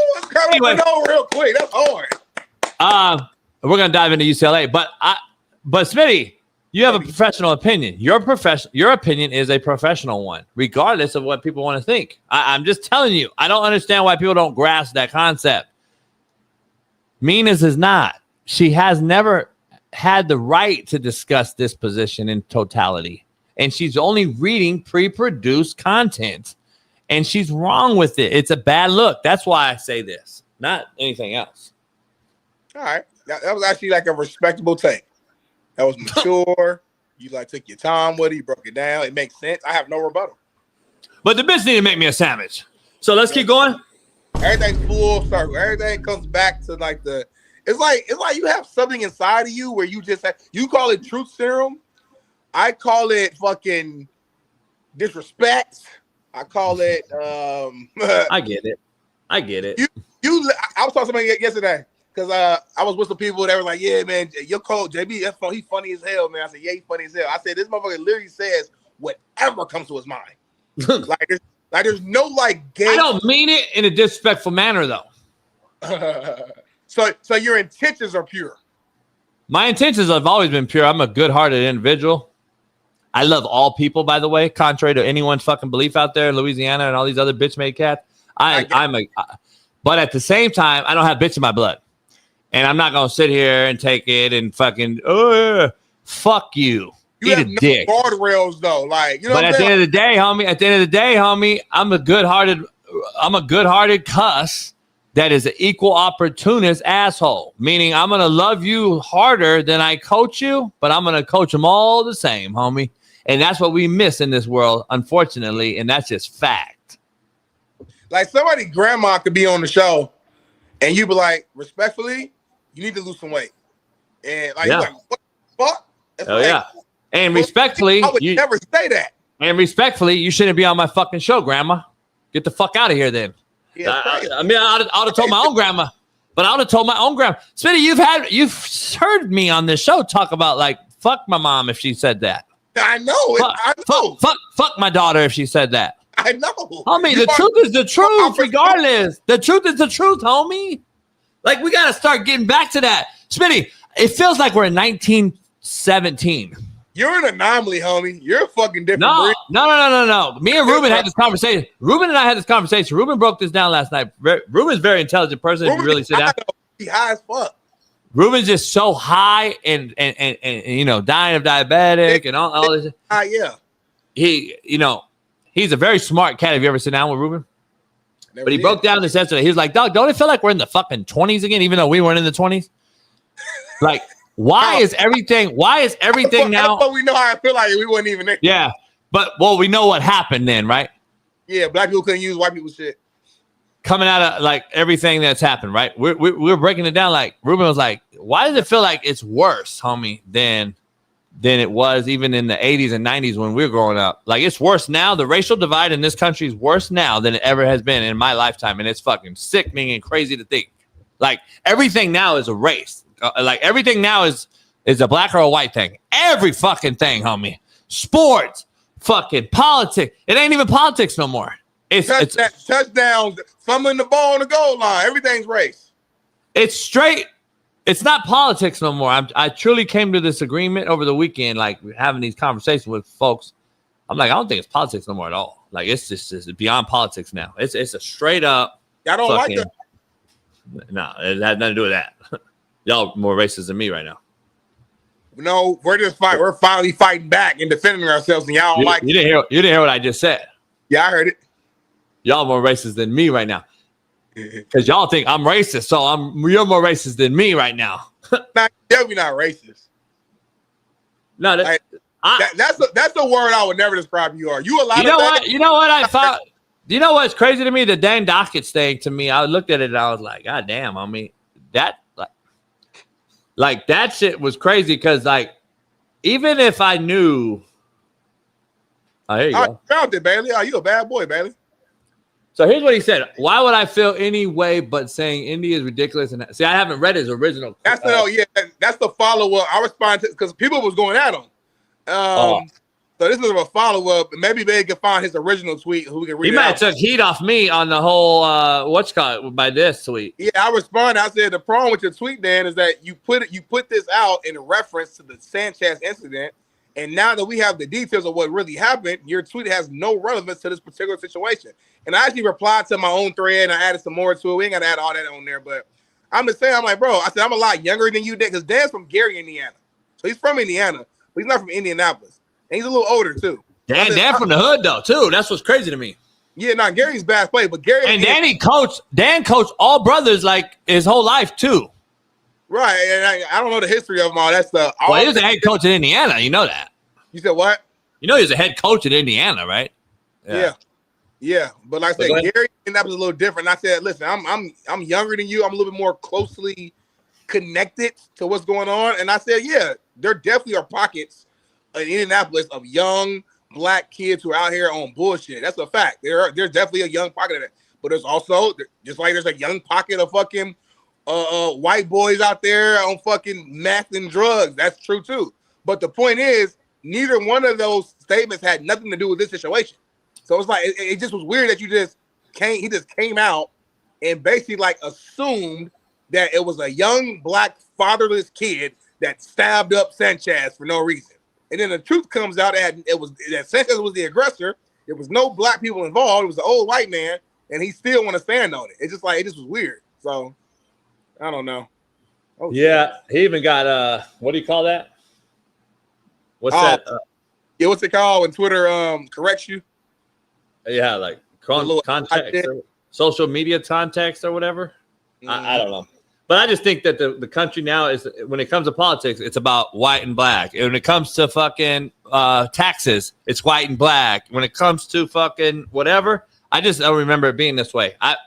My life was past it. Grew up in a more of a, sports, gang banging, fucking dope dealing era. Yeah, that was a dope era. Then I'm just gonna be honest. When we became a gay society and promoted gay, no, I'm being real. I'm just being honest. An open conversation. When we started to influence that culture, it created more of a divide. Homie, keep it real. But that's the truth. But that's for a later day. Smitty and I will have a late night show just talking politics later on tonight with Dan Dockett. Anyway, do it on me. We got a head football coach. By the way, so you got to lead all the rundowns and all that shit because I'm on my phone now. Okay. You know what I'm saying? Yeah. It's a perfect shirt to wear. X's and O's. We got a guy that knows his X's and O's. A former head coach at the University of Colorado, former Colorado alum. Colorado Buff alum, current Colorado Buff alum, head football coach at Northeastern State University, comes off a tough loss against one of the powerhouses in D2, West Florida. Our main man, Coach Darren Chevrini, joins the show. Coach, what's up, fellas? How we doing this Monday? Man, we're doing good. We're doing better. Be better. I know it's tough off a loss. You guys are playing well, though. Little Donnie's putting up numbers. How is it? I've been harsh, man. I'll be honest. I've been harsh on Aaron Glenn, and now today I said I got to be fairly equal with Pete Carroll, who is a legend to me. Their teams look bad. They're getting worse. How does it look like as you transcend building a program? Like The New England Patriots knock off the Bills last night. Vrabel is doing his thing, getting them going. They're 3-2. And I believe as you build a program and people tell you, you're not ready, that you're not a playoff team, you're not this, but you can still win some fucking games now during the season. I did that at Indy year 1. They won 3 games, I think, in 10 years. I said, man, we went 6-5 year 1. And I'm like, 3 games by 1 point. We built something. We won some games. You're winning games and you're in games. Your crowd base, your community, everyone knows you're winning games and you're that close to beating the best teams already. How important is that, and does it make you still – I know there's no moral victories where you and I are come from, but at the same time, I think the kids realize it, right? Man, what a game too, JB. I mean, West Florida's talented, well-coached. You could tell, a program that won the national championship in 2019, that staff has been together for a long time. But I was really proud of our team. We went wire to wire, man. It was 17 and a half. It was 24-24 in the fourth quarter, with a chance for us to take the lead. And JB, there's always a couple plays on the call sheet, man, that you wish you had back. And there's a couple on the call sheet, man, that I wish I would have called something different. But I'm really proud of our program and proud of our players, because we went toe-to-toe with one of the top programs in the country, had a chance to win, and you've seen the growth. I mean, 21 months into this rebuild, and we're competing against some of the top programs in Division II college football, playing against Division I teams and scoring points. And so I'm really proud of the growth. I'm really proud of the development. But to your point, JB, I think at the end of the day, man, it still comes down to culture, right? It comes down to your culture drives behavior. Behavior produces results. And when your culture's not good, or the behavior of the team's not good, then you're going to get poor results. And so I'm starting to see really, really good behavior from our players. I've seen so much development in this program from year 1 to year 2. I mean, again, there's no moral victories in college football. There's no moral victories in pro football. But I also understand that we are in the building phase of building something special. And, man, I mean, JB, I'm telling you, bro, there's a play I wish I had back, bro, because if I would have called something different, we win. But, you live and learn, man. You live and learn. And the one thing I'm always going to be aggressive as a play caller. And so I might have been a little bit too aggressive late in the game, but, you live by the sword, you die by the sword, man. And so I was definitely going for the jugular, man, in the fourth quarter. I was trying to go win the game. So, I'll learn from it. Our team will learn from it. But I'm proud of our guys, man. We showed that we belong, and we showed that we're taking the next step as a program. I'm proud of our guys. Coach, let me ask you this, and you both of you guys can answer this. I've never coached. I was just on the player side. So you mentioned there's a couple of play calls that you wish you would have changed, differently and made differently. Walk me through the process, being a head coach, being a play caller, of how do you decide so quickly in the moment what play to go to? I've always been fascinated from a player perspective, how the hell is my coach just knows within 30 seconds, hey, we're going here, we're going there. I'm just curious of the process. So the process is, as a play caller, as a coordinator, I've been a coordinator now for over 10 years. I mean, my process is, it's all about film study, right? So I break down film this way. So I'm always going to break down by formation. So I'm going to go 2x2, 2x2 inline, 2x2 open set. So I want to see how defenses play base down situations. 1st and 10, 2nd and 6 or less. Those are base down situations. Anything that's 2nd and 7 or longer is a 2nd and long situation. So I'm always going to see how a coordinator calls defenses against base down formations. And then I'm going to go to 3x1, whether it's 3x1 open or 3x1 with a nub tight end, because everybody plays it differently. So I'm always going to look at 3x1 open and 3x1 nub and see what kind of coverages a defensive coordinator is consistently calling. And so that's kind of how I'm building my base plan of my run game and my pass game. And then it goes to basically situational football. You're going to build your game plan from 2nd and 7. So I want to know, some coordinators are heavy pressure on 2nd and long, like West Florida was more heavy pressure, going to bring either nickel edge or weak side plug or weak side edge. So I knew that I was going to get something on a 2nd and long. And so I was able to get to some screens. I was able to get to some calls, and I knew that I was going to get our guys open. And then I go to 3rd down, right? I start on 3rd down and short. I always have 3rd down and 1 is always separate from 3rd down and 2 to 3, because 3rd down and 1 is you got to have it situation. So I'm always going to separate the 3rd and 1s on my call sheet from my 3rd and 2 to 3 calls. And then I go to my 3rd and 4 to 6. and then I go through my 3rd and 7 to 10 because every coordinator is going to call defenses differently in those situations. And then when I look at the red zone, I'm going to break down by how I'm very aggressive in the red zone. That's why if you look at my stats as a play caller, I've been very successful in the red zone because once I get in the red zone, especially in the high red, I'm looking to score. I'm not looking to just dink and dunk and try to get down to the goal line. When there's more space, there's more chances for us to score. When the field shrinks, the defense has the advantage. But when the field is open, offensive football has the advantage. So I'm trying to attack you down the field. There was just a play late in that game, Smitty, that golly, man, I should have just trusted my gut. But, you know, I'm never going to second guess myself, man. I'm always going to play aggressive. I'm always going to play to win. And I'm just getting back to your point, Smitty. That's kind of how I break it down as a coordinator. That's impressive. That is impressive. I No respect doubt. There's a lot going on in the coaching world and the football world. I got to start with your former where you were formerly coaching at UCLA. Tim Skipper gets a huge win, upset of the week, 25.5-point dogs, and they go in there. Noel Mazzoni's back. I'm gonna have dinner with him this Wednesday. He coached little Neuheisel as a young walk-on. They carried him off the field as a player when he beat Texas. They carried him off the other night when he got this done.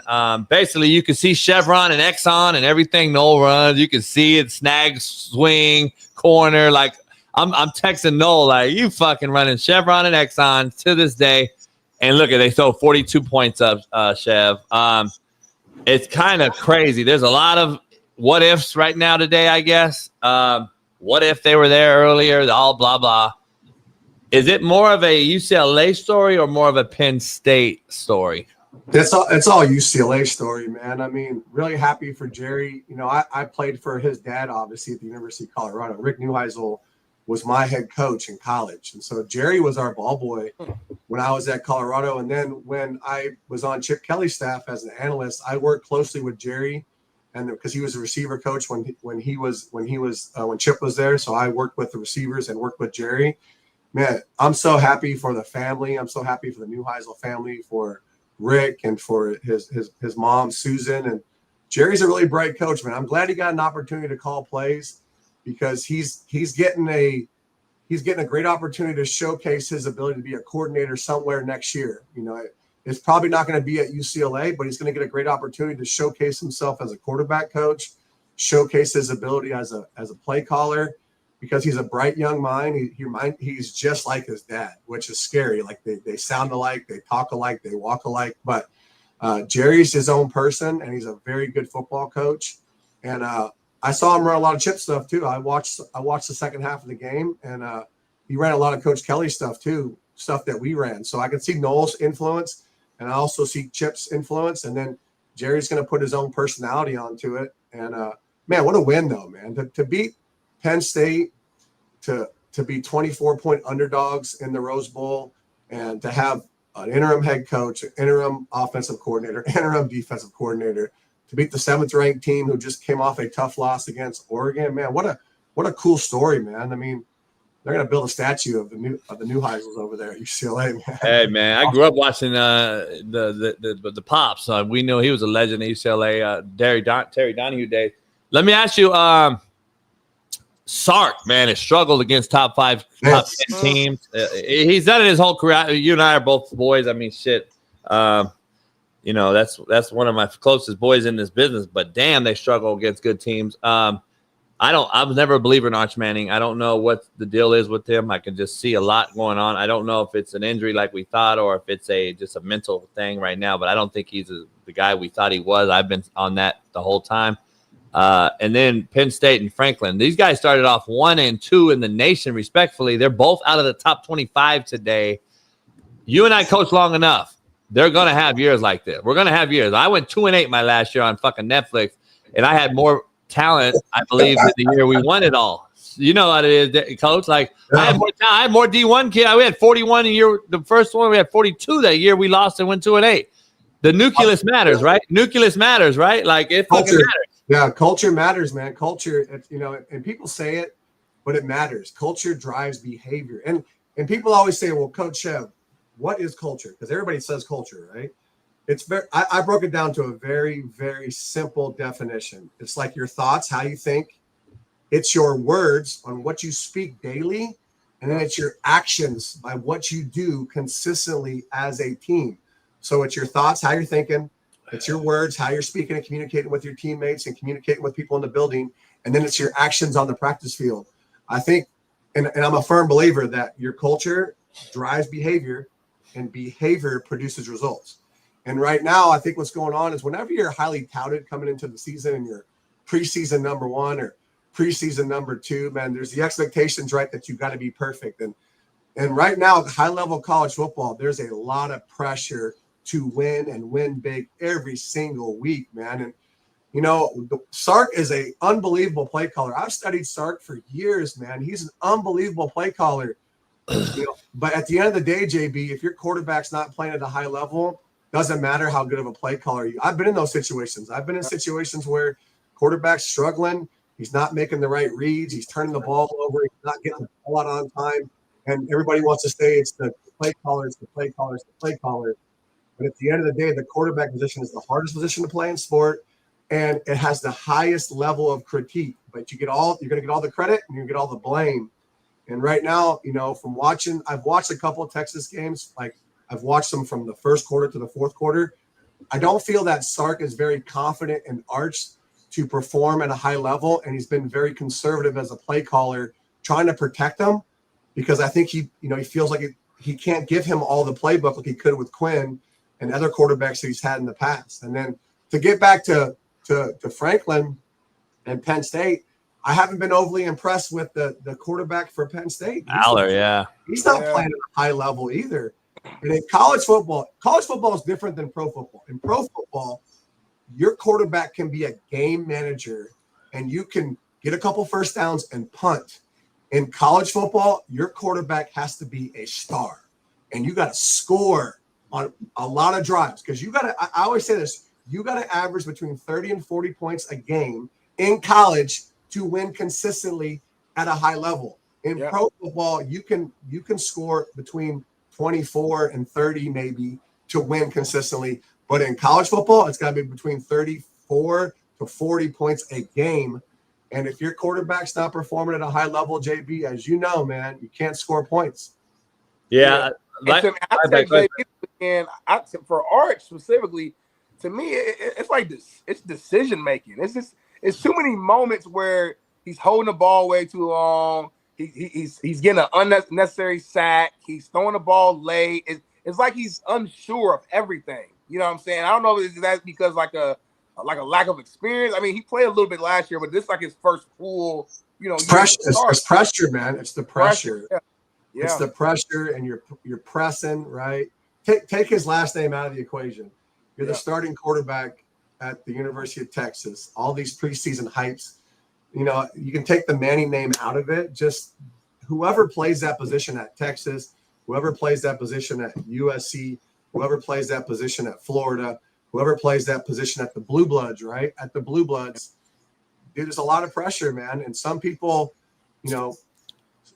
pressure bursts pipes, man. And pressure also creates diamonds. So I'm a firm believer that you don't know what kind of quarterback you got until the lights come on and you start playing real competition. When you start playing real competition, your quarterbacks do one of two things. The good quarterbacks ascend, and the quarterbacks that feel the pressure start turning the ball over and pressing and making bad decisions. And so I told you, Steph, this ain't fucking Sam Houston State this week. No.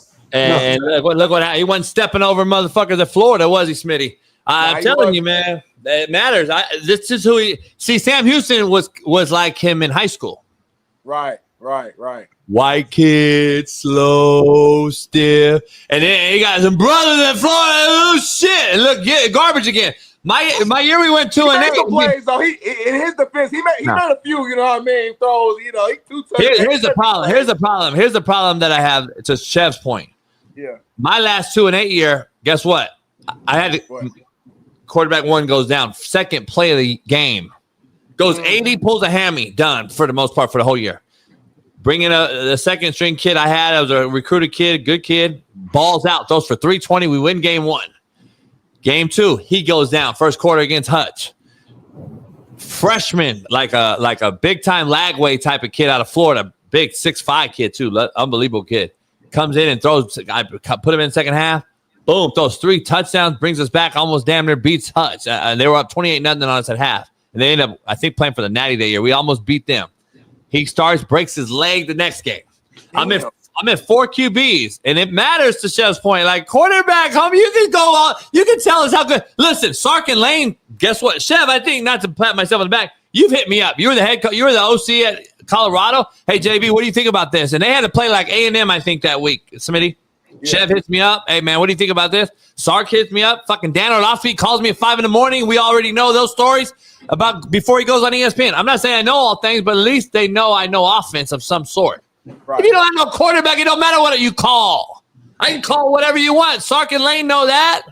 Yeah. Like, that's the problem. We have no quarterback, and look what the league's doing. Look at how did it work out for the Ravens yesterday, to your point, Smitty. How did it work out for these other guys at 49ers and all these other teams? It matters, homie. I'm just, it is what it is. Hey, your boy's son, Donnie, balled out, dude. He was 20. Yeah. He was 25 of 31 for 353 yards and 3 touchdowns. And literally, he missed 3 drives because he was cramping. JB, he would have thrown for 450 if he doesn't cramp. Dang. And against a very talented West Florida team. Hats off to their D coordinator. Hats off to you, man. It matters what plays you call too. It matters, but they're like they have a really good coaching staff. Their head coach, played there. Their D coordinator came from Clemson. They're high level coaches, and much respect to them. But we did a good job of game planning. And then, as you know, coaches coach and players play. Our job as coaches is to put our players in a position to be successful. Then the player's going to take ownership and go do the job, And what I tell our players all the time, I said, listen, fellas, I'm an old player.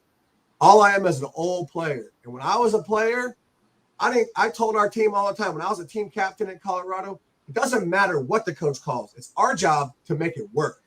So don't complain about play calling. Don't complain about not getting the ball. Just do your job. And whenever the coach calls your number, make a play. And that's how I was as a player. And as a coach, I'm the same way, man. I put a lot of time into preparation to make sure we have a system in place that plays to our players' strengths. But then it's on our players to go make the plays. And I'm telling you, JB, we're getting close, man, as a program. We're getting close to turning the corner and being one of the top programs in D2 football. I'm proud of our guys, man. But we're going to have that breakthrough here really soon. No doubt.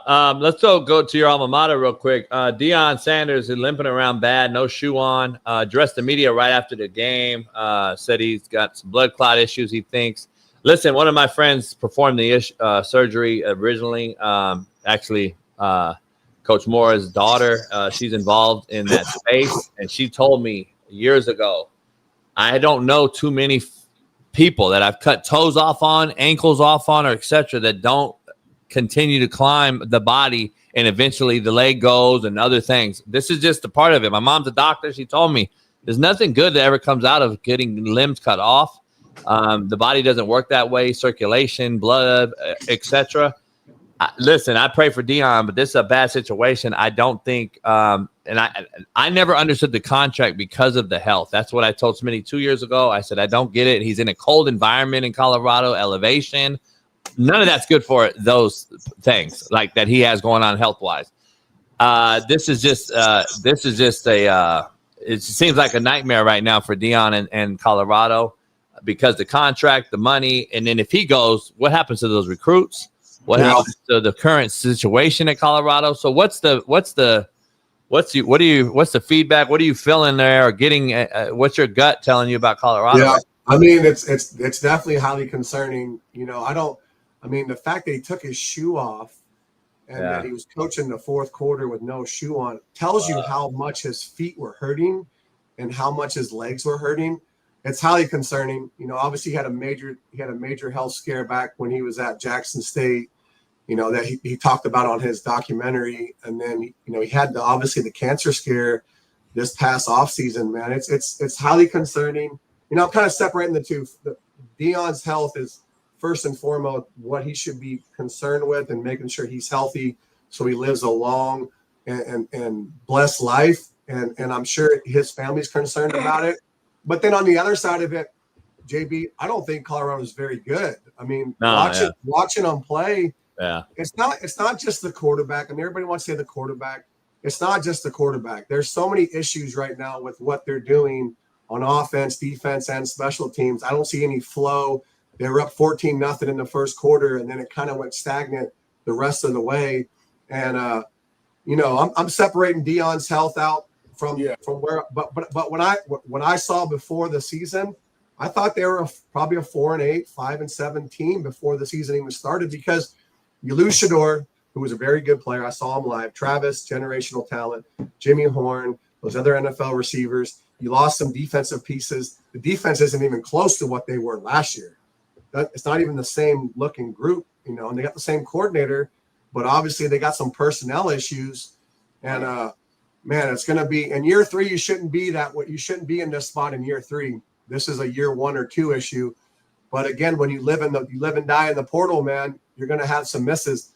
That's why you got to recruit high school kids. While you dabble in the portal, you've got to develop your freshmen and sophomores so that by the time that they're sophomores, juniors, seniors, you have a very solid foundation and you can win long-term. I mean, I'm starting 6 true freshmen right now. 6 true freshmen on offense and defense that are getting valuable lessons, and they're going to grow up together. We're taking some tough losses, some 1 scores to good teams, but you know what, JB? In the long run, it's going to pay off. So in year 3, we're a dominant program. In year 4, one of the top programs, period. And we have levels of development and retention within our program. The problem right now, there's so much pressure to win right now. And look what happened to Shaun at UCLA. You don't have time to develop anymore. Everybody wants to win right now. That's why you got to give coaches the opportunity to develop programs over a 4 and 5 year tenure. That's what it used to be. It used to be coaches were given 4 to 5 years. Now coaches are given 1 to 2 years. That's why everybody's living in the portal. But they're in the portal for a reason. They're in the portal because they're not very good. Right. That's why they're there.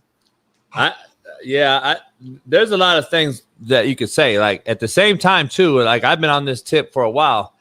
These kids are getting generational wealth in college now. Right. I don't know about generational. They're getting the bag. I mean, they're getting the bag. Yeah, maybe you're right. They're getting a lot of life-changing money, at least if they're smart enough, I guess. Not generational. You're right. They're getting short-term life-changing money. It might be able to buy a Benz for 2 years. If you know how to flip it, though, you can make it something. Like we never had that opportunity. Nowadays with Bitcoin and shit, if I take 3-4 million and do it right, it could be generationally changing. You ain't getting that generational wealth until you get to the league and you get to that second contract. No doubt. You get that second contract in the league. You ain't getting generational wealth, but you can get some money to, buy a car, maybe buy your mom and dad a house, but that's not long-term wealth that's going to change your family for the next 25, 30 years. You know what I mean? Yeah. That's the problem. People are still chasing the bag. They're chasing 50 to 100 grand or maybe $1 million to $2 million. That money's going to run out. You still got to pay taxes on that money.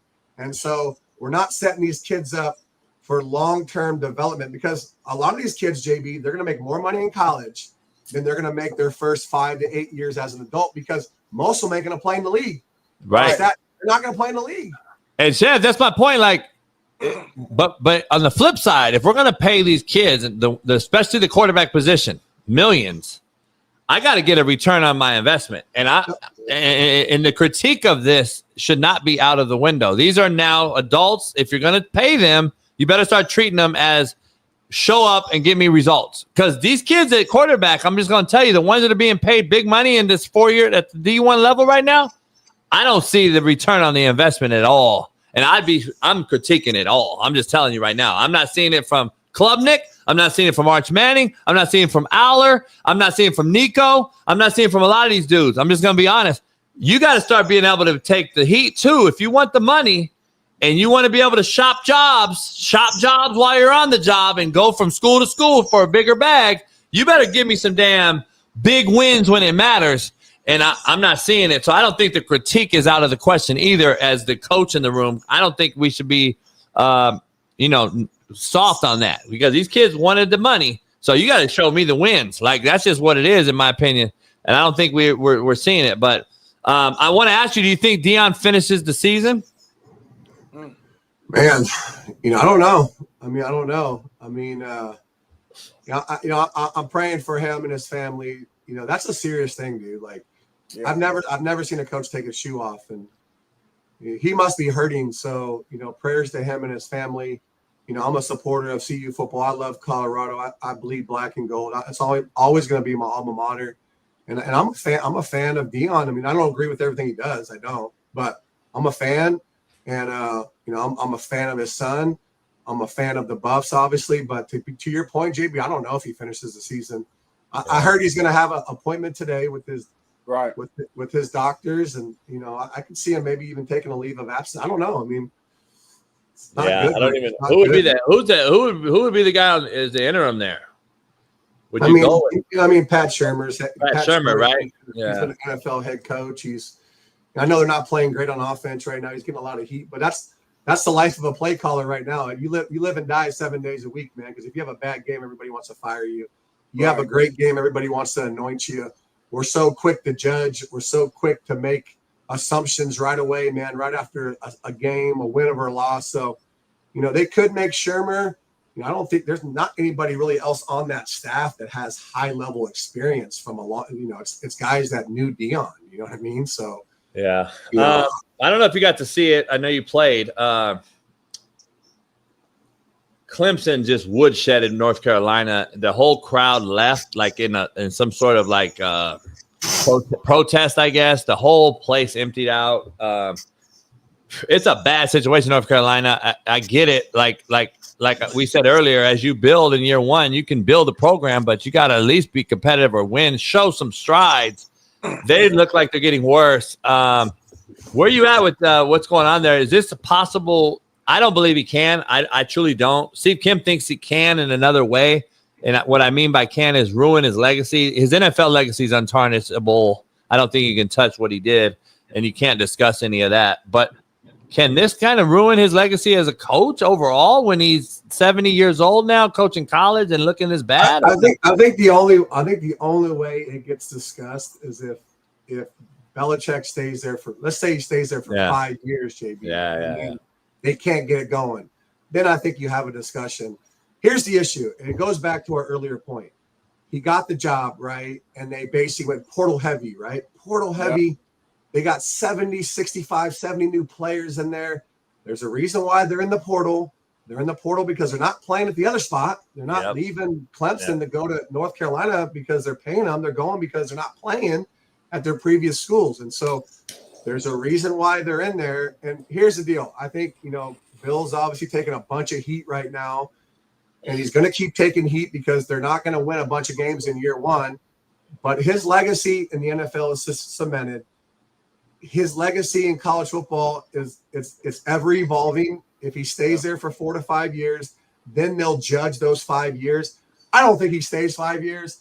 I think he goes back to the NFL when an opportunity comes, and he goes and sets the record for most wins as an NFL. That's what I was hoping, yeah. Which is what he should have done, man. I know his dad had ties to UNC and he grew up on that campus, but man, just hang out on the Manning cast for another year, dude, and do podcasts and then go back to the league and go get that record. So I don't see him staying 5 years, JB. I don't think he's having much fun, man. I don't either. Hard to be a college head coach. Yeah. Because you're juggling, NIL, you're juggling budgets, you're juggling recruiting staff, you're juggling operational staff. In the NFL, you're just dealing with your football coaches. 23-year-old broads, yeah. You got the owner who you talk to on Monday, and then you got your staff. But you ain't dealing with all the other stuff. You ain't dealing with home visits. You ain't dealing with campus visits. You ain't dealing with, oh man, he's sneaking out of houses at night. I mean, he got a lot of shit going on. He got a lot going on, man. Smitty, he got 23-year-old, bro. I mean, there's a lot of shit going on. The sideline, $20 hollers for the nachos. Like, it's a lot going on. Yoga on the beach and all type of shit going on. That's a whole different story, man. I don't know. Like some Smitty shit. He got some Smitty shit going on. Got some JB shit going on. Chev, it's tough to watch Bill do this. I'm gonna be honest, it is. Let me ask you, is coaching coaching is a young man's game, right? Now, when I say young, I'm not saying like 20, like early, like just like I think we're seeing it with Pete Carroll, who I love, Bill, who I love, but like it comes to a point where it's like passing you by, you mean? Huh? Well, I mean, I think in the NFL too, the margin of victory is such a small margin of victory. Now, obviously, the Raiders aren't playing good, right? I mean, they're struggling. They got blown out yesterday. But if your quarterback's turning the ball over, and I think I saw a stat, he's leading the league. He leads the league in picks, yeah. I mean, you turn the ball over in the NFL, you turn the ball over in college football, you're not going to win. You're just not going to win if you're losing the turnover battle consistently week in and week out. Coach Kelly's a hell of a coach, man. I work for Chip at UCLA. He's one of the smartest coaches I've worked with and worked for. I learned a lot from that man. Oh, JB, that. Yeah. That guy is going to get it right. They're going to figure it out. I mean, it's a long season. They're 5 weeks in or 6 weeks in, whatever they're in right now in the NFL. It's a long football season. They'll get it figured out. But, it's to your point, Smitty, is football a young man's game? I think it's a game of passion. You got to get up in the morning and you got to go to work. I get out of bed at 4:30 in the morning. I'm in the gym by 5 a.m. I'm in the office by 6. I'm watching film. I'm preparing. You got to prepare. You got to be more prepared than your opponent. So, I mean, I'm 47 years old. I'm still pretty young in this profession, but I've been coaching for 20 years, and I played professionally for 7 to 8 years professionally, and then I've been coaching college football now for 20 years, and I'm only 47. I still have a lot of football left, but it's about your passion to get up and get better. I know a lot of young guys that don't work hard. I know a lot of young coaches in this profession that don't work hard. More than we've ever seen. I ever saw. That's why I fired him so often. I've never seen a lazier generation of coach. And just want to be on Instagram and be on Snapchat and be on Twitter saying they're a coach. Yep. They want to wear a polo. Yeah, just because you want to wear. JB used to call. I used to love that when JB was on Netflix. He'd be calling those dudes out about wearing polos and stuff like that, man. Yeah. I love it. I love it. I'm telling you, that's all they want to do. Wear a fucking polo and tell the girls on Instagram that I coach. They want the perks of being a coach, but they don't want to be a coach. Well, the thing, not to cut you off, the thing, like, there was seriously, like, we had this conversation in a staff meeting at Indy. I was like, you guys watch the game. I need guys to work the game. There's a fucking huge difference. Like, why the fuck would you get cussed out by my old ass all week long and then get to the game, which I was more leaning on the coaches during the game, actually, contrary to belief, Smitty, because I didn't want to put pressure on these younger cats. That's just something psychological. I pushed the shit out of them during the week, but during the game, I'm like, all right, man, I need them motherfuckers to not be on eggshells. But at the same time, they're not working the game. They're watching it like, hey, dog, where's the 3 technique at? Oh, that's your fucking job. You should be locating the front. Like, I had a coach only to tell me the front. If I was Chev, if I can't leave the box and I'm calling the game and I'm way back here and the play's down there, is he in a 2-eye? Is he a 4-eye? Is he a 3? What is he doing? These motherfuckers, man, I'm telling you, it's a real thing. That's why it's good now that we have the iPads on the sideline. So every series, man, I'm on the iPad. Okay, what's the front? What's the coverage? How they playing 2x2? How they playing 3x1? How they playing third and short? How they playing third and medium? I go through the iPads every series. I'm on the iPad. I'm taking mental notes so I can make my adjustments in the second half. And so, but going back to your original point, JB, like, I won't hire a guy, especially young coaches, when they ask me about money. Oh, I won't either. Same thing. I want guys that want to work, dude. You're not going to make a lot of money in this profession when you're a young coach. I didn't make any money as a young coach. They're mad at me, Chev. They're mad at me because I gave, I cussed out Frank, Frank, the kid, the quarterback guy that I had that really did do that. I gave him a free house, free room and board, free meals. You know what Chev and I would have did for that chat just out there for So, we grew up in a California JUCO system where there ain't scholarships, there ain't cafeterias, and it's all feast or famine. Live and learn and fucking eat or be eaten. I would have died to be on the JUCO staff to live for free and get free meals and learn how to coach. Dude, when I first retired from pro football, like Coach Rick Neuheisel was the head coach at UCLA. I was living in Corona. I was an intern on Rick's staff in 2009. And I drove from Corona to Westwood every single day, and they paid me $600 a month. And I basically paid them to go coach there. Oh, yeah. I do it all over again. You don't have to pay me anything. Sam, they don't even realize. Learn how to coach. They don't get it, man. I was a fucking head coach at Shea. I was OC at Shafee. Basically became the interim when Carl Beach gave it up. I was working a fucking job from 4 to 1. in Santa Ana, lived in Long Beach, drove to Santa Ana, worked 4 to 1, drove to Rancho, coached, recruited all day, drove back to Long Beach to do it all over, and I made fucking $3,500 for the year. Well, yeah, we get that little stipend. Like I was a head coach at Cabrillo, I made $3,300 for the fucking year. I did it for 4 years. Stop. I did it my whole life, by the way. So I won't, if a coach asks me about money, I don't hire him.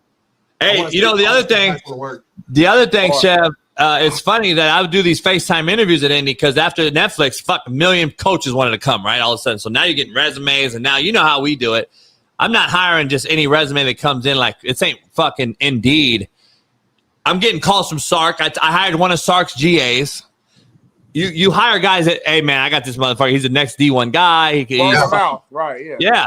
Like I had a kid named Seth Hessness who's now coaching at Minnesota, tight ends, I think, under Row the Boat, and brought him on. He was a recommendation. Fucking worked his nuts off. I could tell it. I walk in the staff, Chev, and go, this is how they look. The way he's dressed, the way he presents himself, the way he coaches, the words he uses, the buzzwords, everything about him. I said, this is what you motherfuckers better learn how to be. And he was a young 23-year-old kid. Yeah. I said, Remza, who's at West Florida, he's one of the coaches on my staff. I fired his ass because he was a fucking shitbird, but at the same time, I think you fired everybody on your staff at least once. Hey, I had to teach Remza how to recruit, how to draw cards, how to fucking, do the little things. Coach Dante's at Oregon. The linebacker coach at Oregon was my DC. Yeah. And who was at Arizona State as an Excel spreadsheet guy under Norvell. Yeah. So, like, there's a lot of things, but, hey, what do I know? I'm an asshole. Only 13 of those coaches are coaching D1 right now, but fuck it. I'm an asshole. Hey, I'll be an asshole all day if those guys coach D1. 2 days can be true, JB. Yeah, that's what it is. Hey, Chev, I'm still confused before you get out of here. By the way, Shaun King's running 10 minutes late, Smitty, so we can take a commercial for Chev. Yeah, right. BPS. Are you surprised that they went after Belichick in North Carolina after they already had a legendary but an older guy in Mac, and then they went right back to an older guy? I think that's the first problem that I saw. And now there's rumors out there from buddies that I'm hearing from out there that now the board and all these people are involved in like an unlawful hiring. And now there's a lot of stress on Belichick going on right now in that whole thing. I'm surprised that they went elderly again after Mac Brown stepped down. I mean, you would think they'd go get a go-getter, Jordan. You got the brand, you got the swag. I'm surprised. I really was.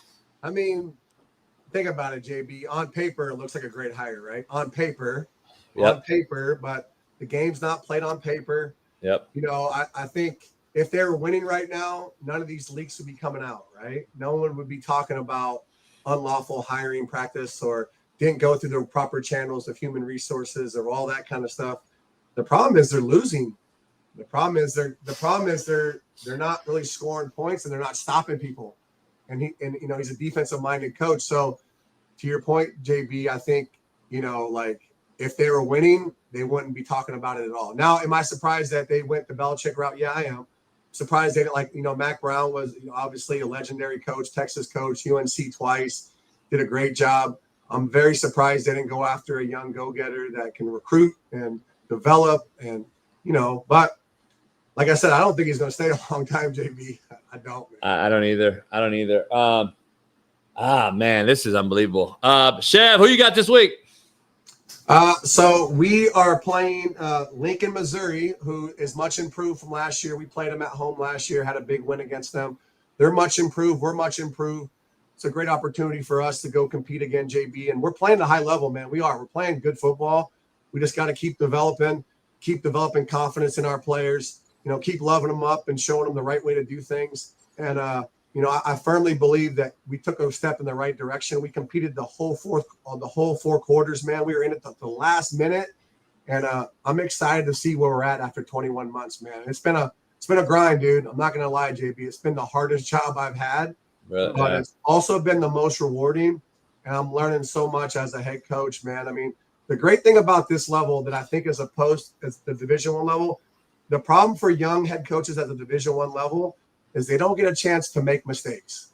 Because every time they make a mistake, it's a glaring thing that the media beats you up on. and they want to fire the guy after a year. They want to fire the guy after 2 years. But the great thing about Division II college football is you get a chance to develop yourself as a head coach, keep developing myself as a play caller.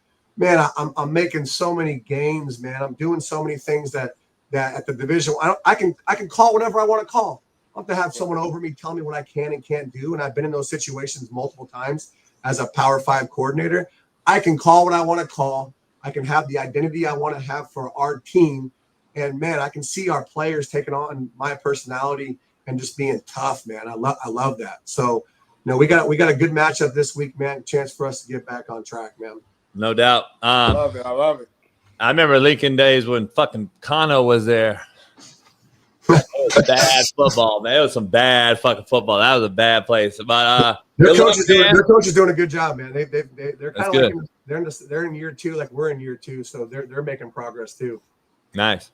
Good luck this week, man, and hopefully we'll have you on Monday after a big win. And much love, man. Keep going. I appreciate you. Appreciate you guys. I'll see you guys next week. All right, brother. All right, Smitty. All right, Coach Chev, pound that like, subscribe, become a member. Before we go to commercial break, we got a couple things real quick. Make sure Patreon, you guys become a member tonight. Pac-Man Jones and I will get down as long as this thing works out. What's going on tonight? Because this is new to me too. What's really going on? We're gonna try it and see what happens. Bailey and I have tried it yesterday. We're working on that. The StreamYard and that thing is just not very fucking good, homie. It's just not an easy transition. So Bailey thinks he could do it, but we tried it yesterday. Bailey a bad boy. Bailey might be young, 19. Yeah. He might figure it out. Yeah. Here's the other thing, Smitty. They slapped a grade 5 or level 5 felony on Sanchez just now. Okay. What does that mean? Like, because I know you grew up in the streets, you grew up in crime. Break down what level 5. Like, what does that mean? It's damn near like the worst of the worst. Like, you can't get higher than that on a felony. It's like attempted murder felony. That's basically what it is. So he about to do like real serious like jail time? It's a battery resulting in serious bodily injury is the definition of a level 5 felony, and it automatically is a 1 to 6 year penalty. What? Mark Sanchez about to be at the Marion County fucking jail for 3 years? Oh no, they'll probably move. I think that's a federal crime eventually. I don't think he'll do state. They can move him anywhere. They can move motherfucking to Lompoc. He going to Alcatraz, homie? Motherfucking go to goddamn the new Alcatraz. I mean, go to Gator Island. Homie. He Mexican. He might go to Gator Island.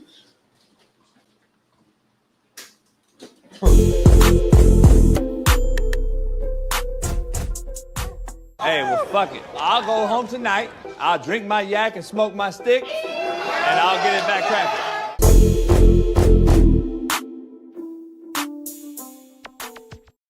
King Bawala, sideline reporter, was talking to Ben Johnson after half, and check this out, homie. Those takeaways. Yeah. Okay, so what did you tell them to get things going? That it wasn't our brand of football. We're capable of a lot more, and so we're hitting the reset button here at halftime, and we're going to come back and establish our identity here in the second half. So you need to change what you're doing. I don't know. You think so? We're going to be just fine. Hey. That whole I can't wait to break this down. That whole interview, Ben is hot though. Like even off the bat, before she asked you to change the whole shit, he's fucking into. Vein is in his neck. He's red. You can tell just got done cussing out Caleb and the whole damn fucking team in halftime. He's already on edge. And then when she asked that follow-up question, it just like lit a fucking firecracker up his ass, Paul. So I want to hear from you because you're a coach. I never had to go through this. Obviously, I've never coached a team.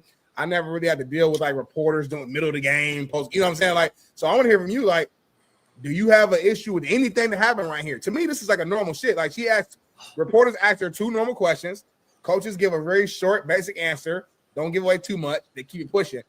This one went a little too, like, a little further than that. You can tell there was a lot of irritation and frustration here.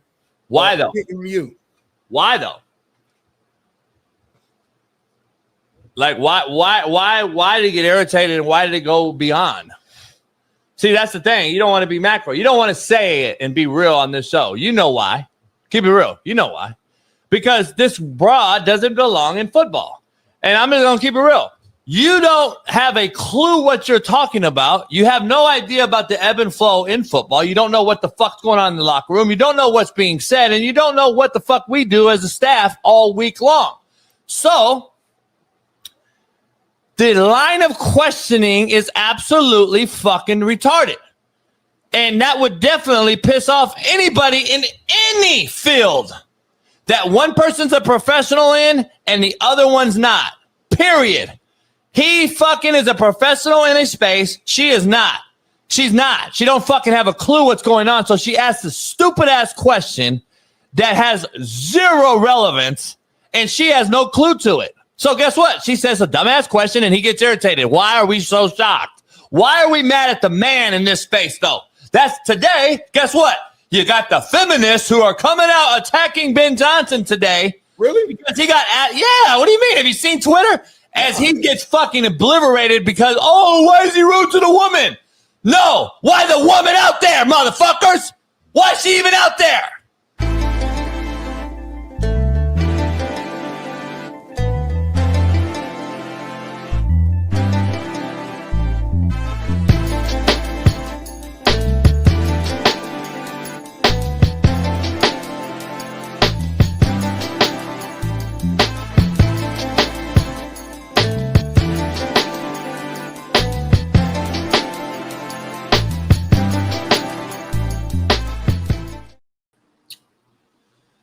Yeah, we're back. We haven't said it, Smitty, but we'll have Lauren on Friday as our guest picker again, and she'll break down the whole Diddy thing. He got 4 years.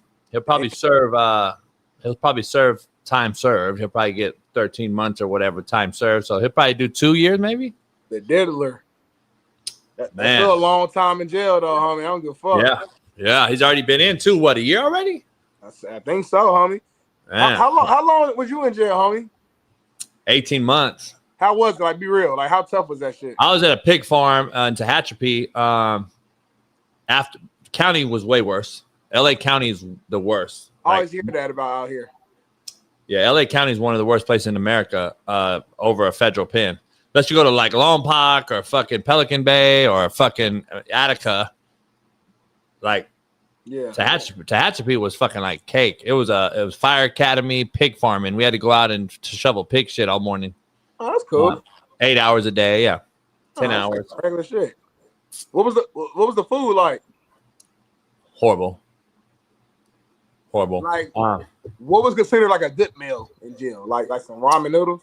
I never had one issue at Tehachapi. I got stabbed in LA County. I remember you told me that. With an ice pick. Yeah. What happened to that guy though? Because so it was early on when I got there. They was trying to get I had some Air Force Ones on. Ah, okay. And I didn't get my shit yet. Like I told this bro to bring me like some fucking some shitty Converse and some like, because I already knew the game because I had been in there done dumb shit before. I was in there a couple of days before in county. Yeah. And the motherfucker I woke up because of like I was in it's crazy. They had me in a fucking gang module at 2200 block in LA County before they moved me back to 9500 where you check in and process. I was fucking I just felt like some shit. And the motherfucker was trying to get my shoes off. Oh, you was asleep? Yeah, I was on my cot just kind of like because like your actual cell's open, but the block is locked. Right. So like shit, cats are going in and out of your shit. What? I felt some shit, and I'm like, it's like 3 essays. Ah, damn. And then so I booted the shit out of one right in his motherfucking sternum, homie. Little essay too. I used to love beating up on little Mexicans. And this motherfucker, I kicked the fuck out this motherfucker. Wow, I can feel that motherfucker. Oh, beat up on who? Oh, that motherfucker. Oh. Like the movie 300. You ever seen the movie 300 when he kicked him down the hole? You know what? I haven't really watched that movie that in depth. Really? Yeah. Watch that motherfucker. You gotta check it. I watched Tulsa Kings episode 3 of season 3 last night. So I started back catching up on that. I'm like 2 episodes behind, and I'll be where you at, homie. So I'm excited about that. On season 3? Well, I have to go back to season 2 to finish up. Like I just wrapped up season 2, so now I'm gonna start season 3. I just got Ruben on season 1. Ruben didn't even know about the movie. Tulsa King, fire. And now I'm gonna start watching Landman today. Same producer. Yep, I heard it's fire. My boy said it's better than Tulsa King. All that shit. Tulsa King more my vibe because I did spent a lot of time in Tulsa, so I like I see a lot of they really film it there, so I see a lot of the same places like the Titty Bar and shit. I used to go to the same one. Yeah, a lot of shit. But anyway, yeah, I beat the shit out of these 3 essays and then didn't get my shoes, by the way. But they poached you a little bit though. But they got me. I didn't even know. My homeboy from Grape Street Watts was in there, and he was like, "Hey, homie, you leaking?" And I'm like, "What happened?" And then they had to take me to infirmary. Your adrenaline was rushed. You didn't even feel that shit. It was like all white meat. You had that Sanchez. Damn. I still got what? Nah, keep going. I still got the scar and shit on the side. Obviously, but they had to staple me up. And in jail, they staple your ass. Yeah. That shit probably was infected, all type of shit. Nah, I got some pussy out of it though. From who? I always wondered that. Did y'all really abroad felt bad? Yeah. Yeah, they gave me some extra pussy. Hold on, when you say that, just for clarity, are you saying like you had a conjugal visit, or you saying you fucked one of like the cop chicks? Nah, like I'm saying when I got out. Oh, okay, yeah, that's cool. I didn't fuck around inside. Nah, that wasn't my get out. That's too uncomfortable for me. I ain't trying to. Yeah. But anyway, we got a BPS guest. Oh yeah, man. This motherfucker. Go ahead. Man, he don't deserve. Don't give him no intro today either. Fuck that. No video. Nah, fuck all that. And this motherfucker coming in here looking like fucking cool Mo D and shit.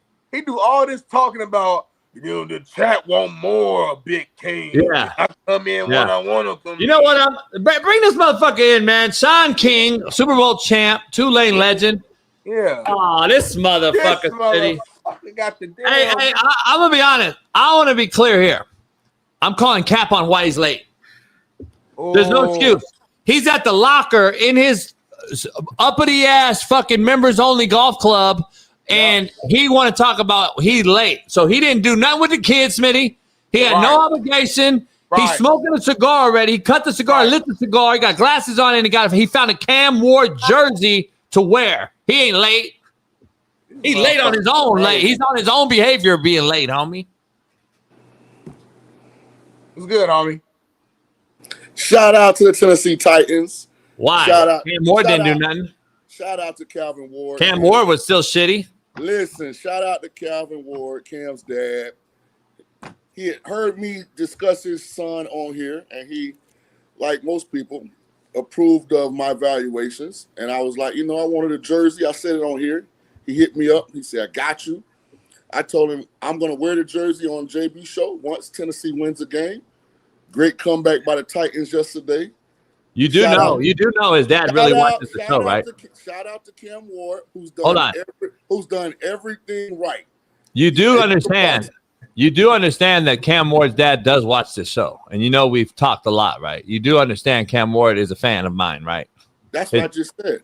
So I didn't know if you were being serious, though. That's what we're trying to make sure you're serious. No, seriously. Okay, yeah, I'm just being honest. His daddy watches the show, and we've had conversations. We were going to bring him on last year over the whole. Remember that take I did, Smitty, and his dad hit me up. A lot of people watch our show, homie. Hey, listen, man. Hey, Shaun, Smitty went to the game, and Big King don't cap, baby. We don't know who that is on this show, but I've never heard that name in my life. I never heard that name. It's right down there. You see it in the box? You mean BB King? BB King's a hell of a. Have you ever been to Nashville, BB King, Smitty? Yeah, I heard of it. Yeah, BB King's fire. BB King's fire. BB King didn't wear lip gloss. I don't know if not at all. He didn't do that. BB King showed up like he didn't have lip gloss like LL Cool J on. He just showed up. It was like the Black Terminator. Yeah. Men in Black. Men in Black. It's not lip gloss, dog. Motherfucker like Men in Black, Jimmy. Motherfucker like BB King mixed with Kumo D in this motherfucker. Motherfucker like a blonde pianist. We got motherfucker. We got fucking Booger on his motherfucker. Booger McFarlane looking ass. Motherfucker look like Devon Dudley. This motherfucker. Motherfucker lip gloss popping asshole ass. Mark Henry, strongest man alive looking ass. Look, man, you get farther in life with love than you do with hate. First of all, play a piano on this motherfucker. Listen, man. First of all, because I was raised right, let me apologize. You got 10 minutes hard out. 10 minutes hard out. Go. Let me apologize for being late. But I'm here, and I'm going to pat myself on the back. There's a whole lot of people in the group chat who listened to King on Friday and had a hell of a weekend betting them goddamn football games. So wait, whoa. I'm getting a lot of DMs. Well, I get a lot of DMs about a lot of shit this weekend, but I got a lot of DMs about you telling me, man, tell Big King, fuck his picks. He lost me money. So those are the DMs I'm getting. So I'm not sure which ones you're discussing here today, because I'm getting a lot of bad picks that they said you gave. I gave out 2 NFL games, the Houston Texans and the Denver Broncos. I picked Denver as my lock pick of the week. Those were the 2 NFL games I gave out. What about college, though? We're talking college, though. I forgot what I gave out in college. See, we forget. If he would have won college, he would have known, right? Yeah, off the bat, he would have known. Yeah. No, but I bet a lot more than what I gave out. But I think I had an Iowa State, and they didn't cover. I forget the other one. Florida. I picked Florida. No, I didn't touch that game. No, you told me Texas was going to woodshed them. You said Texas was going to woodshed Florida. I said, hell no. Nah. Arch Manning ain't the guy. Florida woodshedded them. I said Bama was going to woodshed Vandy. No, they didn't woodshed them, but they won. They covered. Yeah, good teams win, great teams cover. Never forget that. I lost my Houston bet. I thought Willie would cover at least 13. They were terrible. They were terrible on offense. They were bad. They were turning the ball over. Oh my goodness, they look bad. Are you on the same page as I am though? Are you going to give up trying to bet college? Because fuck these kids. Fuck these kids. These 18 to 23-year-old, fuck them. They want to be jersey swappers and they want to be homies. I ain't betting no more college, homie. I'm officially off the bandwagon. Hey, shout out to Miami. Miami look like a national title team. They do, Steve. But they can't finish games. Shaun, they do not finish well, and that's the fucking problem to me. Well, every game they played this year, when the game was finished, they had more points than other teams. So I get it. I get all that. But I get what you're saying, though. I get it. But so you're telling me that didn't give you vibes of Georgia Tech a couple years ago when they choked it off? That gave me vibes the other night against Florida State. Homie, Steve Kim was over here pulling his hair out. Yeah. We gotta get your boy Deshaun Foster on the show too, man, and tell him what was his emotions on Saturday. Boy, that's gotta suck, huh? I know. Oh my God.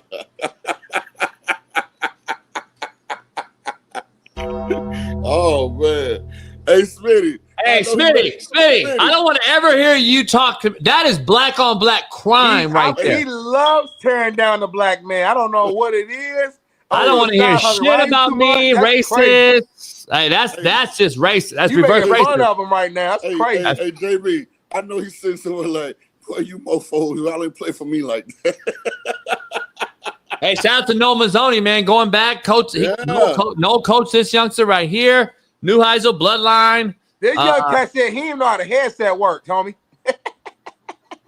Who was that dude? I saw him carrying him off. Who was that dude? That's Neuheisel's son. What is he on the staff though? OC. I thought Noel was the OC. Noel's the analyst helping him out in the booth. Noel's in the booth. Oh, okay. I got you. No.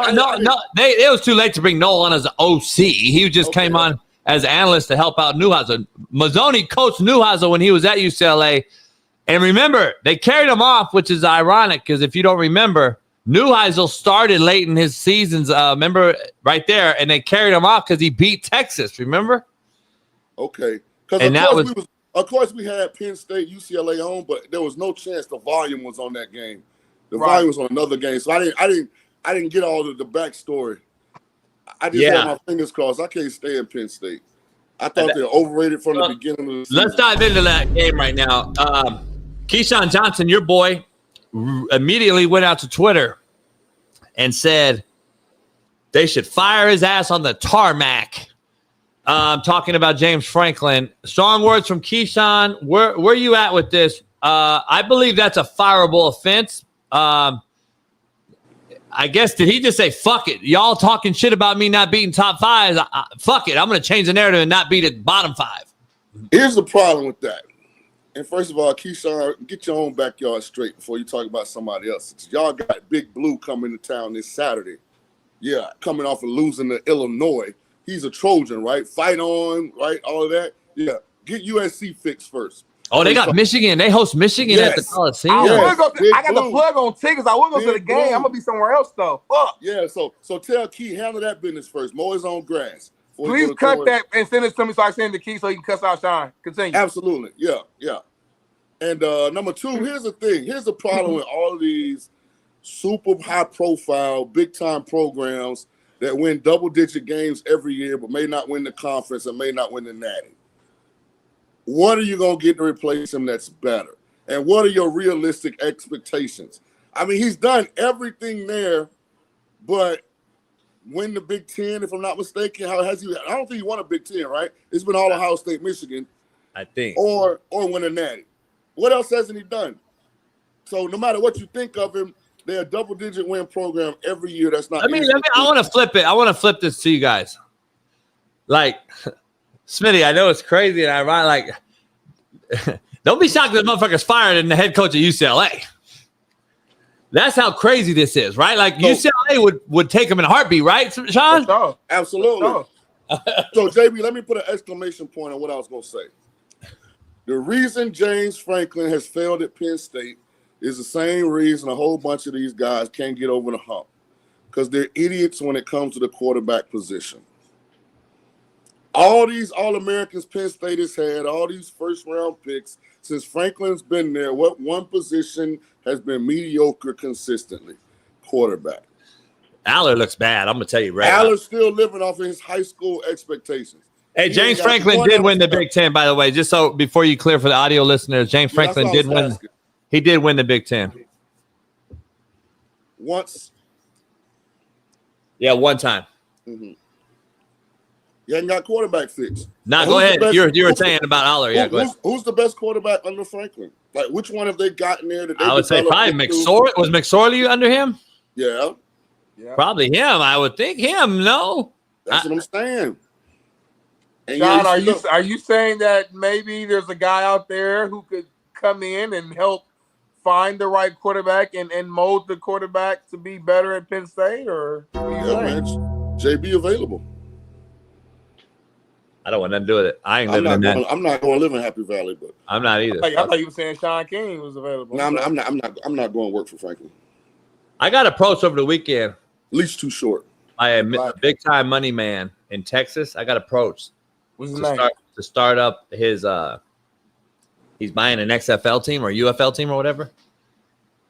Smitty, I'm not enthused. JB, you on some bullshit, bro. You not even on the bigger picture. Hey, I'll go to the UFL. Yeah, come on, bro. That's smart. That's smart business. You know what the fuck would happen? No, you're doing it, bro. Let's get a meeting today. We're doing it. It's a business. We can still do the show. Yeah, exactly. We'll still do the show. We'll do it. Come on, bro. We'll talk offline. You bullshitting, bro. You gotta let me handle the business shit. We're doing it. You're fucking tripping. You got shout out to Cam Ward and the Tennessee Titans. Having JB the head coach, do you know how that shit will blow the fuck up? And then have Shaun King there as the QB or however y'all want to do. Come on, bro. You crazy? I'm the director. You're gonna film the whole shit like how Bucky do Colorado. You're gonna film the whole shit. It's gonna be crazy. Hey, I'm the director of team management. Hey, let's bring our main man. It's E-Dub. It's E-Dub Monday. Shaun, you can stay on for BPS. You're late, and E-Dub's got shit to do, and E-Dub's no, Shaun can stay because he's fucking BPS. But we got E-Dub in the car, so let's bring in E-Dub the right way because he's on time, Bailey, and let's bring him in the right way. It's E-Dub Monday. Eric Weddle joins the show. Yeah. Bring him in the right way.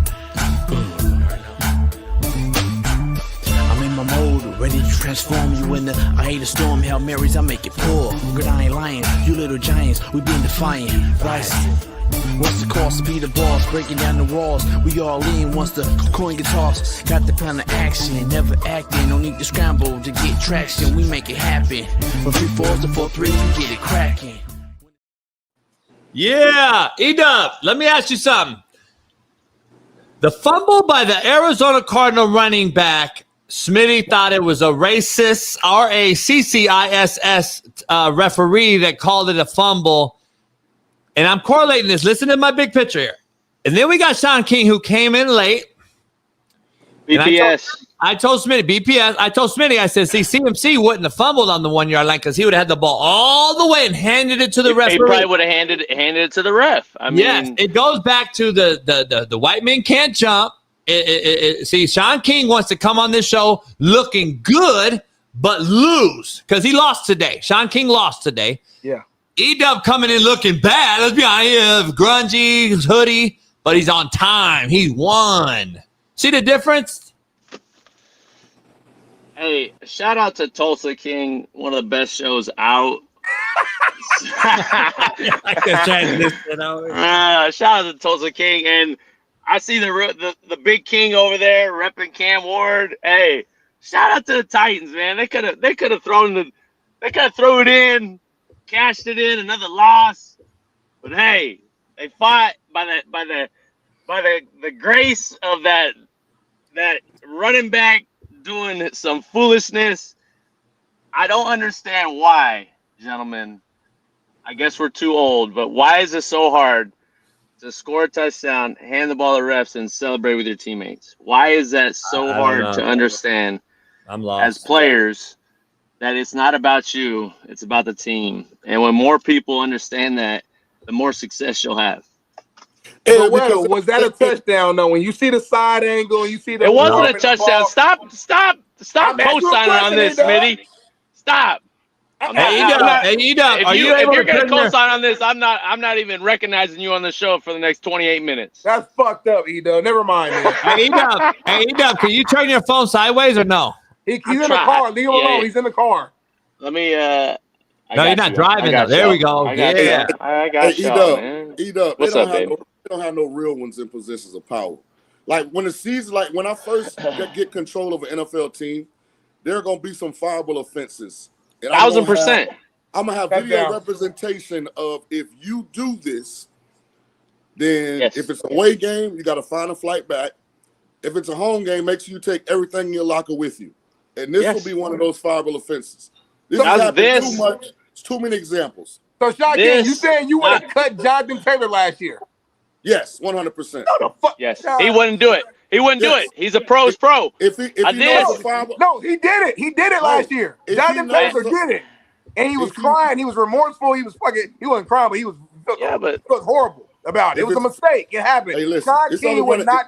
You would not cut Jonathan Taylor, the best running back in the NFL. Stop it. Listen, you are what you emphasize, right? So as a head coach, as a program builder, if you emphasize that these things will get you released, guess what? They're probably less likely to do them. That's not fair catching as a perimeter, letting it bounce and losing 30 yards of field position. Crazy. There's multiple offenses. I'm with Shaun. Like, you set the standard from the onset. Hey, we hand the ball to the ref. It would never happen, Smitty. It would never happen. You either coach it or allow it. It's facts, man. All I'm saying is the best running back in the NFL, Jonathan Taylor. We understand that, but obviously, Steichen probably didn't say nothing about it. That's our whole point. If it's never talked about, it never referenced, never coached, and it happens, obviously you can't kick the guy off the team at that point. We're not saying that. And Weddle, listen. If Edgerrin James want too much money, if Marshall Faulk want too much money, we'll get Edgerrin James. No doubt. If Edgerrin James want too much money, what was the starting running back on the Super Bowl team? Joseph Adai, homie. Joseph Adai, and what's the other dude? Whoa, quit the animosity, don't start naming my coach. Don't start naming my coach. Dominique Rhodes, homie. Daniel Dimes, resurrected. Let's go. Indiana Jones. Hey, by the way, JB, if you go rewatch the Bears Colts Super Bowl, we put belt to ass after Kevin Haskins returned it. We put belt to ass. Listen, man, those running backs should have been co-MVP. And my point being, the running back position didn't drop off when Marshall Faulk left. It didn't drop off when Edgerrin James left. They won a championship with Joseph Adai and Dominique Rhodes. Ain't no player bigger than the program, Smitty. Let's dive into is a franchise guy. Anyway, what's going on with the fucking Ravens and Chargers? Hold on. Let me address one thing and give E-Dub kudos. They're 5-0. 6-0. 6-0. Come on, JB. E-Dub was suspended and came back, and their team keeps going, and they're 6-0. And shout out to E-Dub and his son, Gage, who's one of the best QBs in Orange County, San Diego County, LA County, San Bernardino County, Riverside County, Tijuana County. He's one of the best. And you guys are going on a visit this weekend, E-Dub. Where are you guys headed? Saturday, USC, Michigan. Gage. They want Gage to come out, so we'll be on the sidelines and visiting with those coaches and players and whatnot. So that'll be fun. We had a couple visits earlier this year. Went to Oklahoma Oklahoma, Michigan was legit, and then went to San Diego State, and then Utah, UCLA. So we're doing that one. And then we got Utah and BYU at the end of the month in November. Hell yeah, hell no, right out the gate. Gage is better than Arch Manning right now. Go. Hell yeah. It is what it is. Like, the tape don't lie, the film don't lie. We're seeing what we're seeing. We're seeing type of athlete. Think about Gage. He can play safety, quarterback, and fucking outside backer rover. He's an anomaly. I will say this. Just because I'm a proud parent, proud dad. Gage in his last game, 115 snaps he played, 8 tackles on defense, 3 TFLs, snaps. 14 of 23 for 280 and a touchdown, 11 carries for 75 yards and 3 touchdowns, leading his team on and off the field. And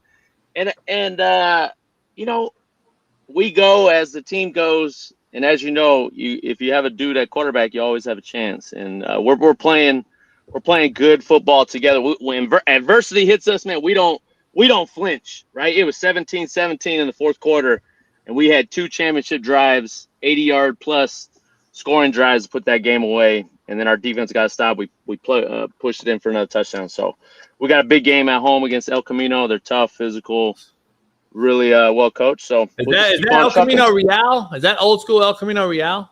Oceanside, yeah, over there. They were a powerhouse in basketball back in the day. We had to play them when I was with the O'Bannon brothers at Artesia. We played them. They had a dude that I ended up being good friends with later on in life. He was a dude. They were dudes. We barely got out of there with them. That's when we were loaded and didn't lose all year, and we had to struggle with them. They were good. I know you're saying we, but you didn't really play on that team, JB. Go ahead, Shaun. I was on the team now. JB Smitty, I don't know if Eric wanted me to say this publicly, but Gage is a private commit to Tulane, so we're gonna let him enjoy the process. We haven't let the cat out the bag yet, but he's Tulane bound. You probably run into B. Erlacher this weekend. Tell him I said what's up. I told him the other day he might be there. His son's at SC. Good. Nice. Let me ask you, D-Dub. Let's dive right into brass tacks because Smitty is on BPS Internet today, so he can't read the rundown. But we wanted to ask you because he led into it earlier. 5 weeks ago on this show, I said, hey, E-Dub, this Ravens team is not fixable. And you told me that I'm a liar and I don't know football and all this shit. Don't put words in my mouth. Hold on. Go back 15 seconds. Don't say stuff that I don't say. So restart that. All right. So for the audio listeners, E-Dub didn't actually say that verbatim. Okay, thank you. I didn't. I don't say non-truthful things. I said they could turn around. Yeah. They got the right people in place. They're dealing with injuries, but that's not an excuse. Okay, yeah. We know that in the league, you're getting paid to do a job, and if the job's not getting done, I always am a proponent of the players. Okay, and I know the players there are gonna look at themselves first. Kyle Van Noy, stand-up dude, leader. It's on us as players. Okay, it's on us. The coaches can only do so much at the end of the day. Scheme, all this other crap. We got to block, tackle, and finish plays. And so they're 1-4. They're going to play the Rams next.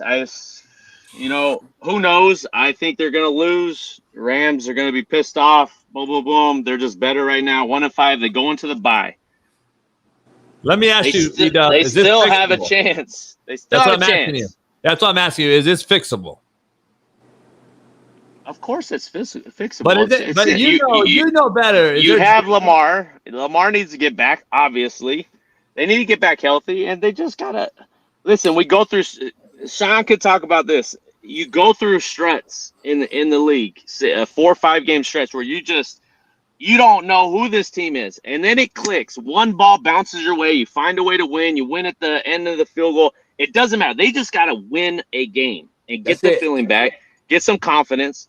And then everything falls out. They started slow last year. The only reason I am optimistic because they weren't very good the first quarter of the season last year, and they turned it around and were a top 5 defense the second half of the season. So, yes, do they have glaring problems? Yes.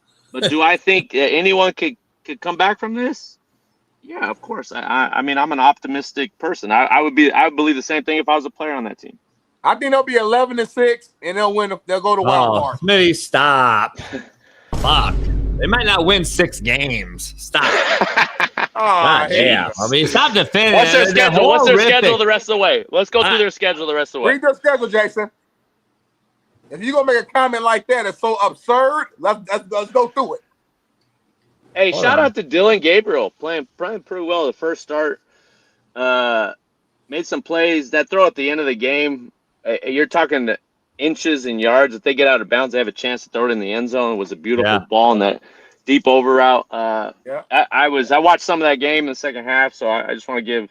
Hey, what's your take on that game? This is something I was going to bring up earlier. You mentioned it. The Vikings attempted a field goal and it hit the fucking film wire. Yes, I saw that. And they didn't call it, Smitty. Like, that's just crazy. They didn't call it. No, it hit the goddamn, the overhead cameras for the NFL. Yeah. Well, how about on the wire?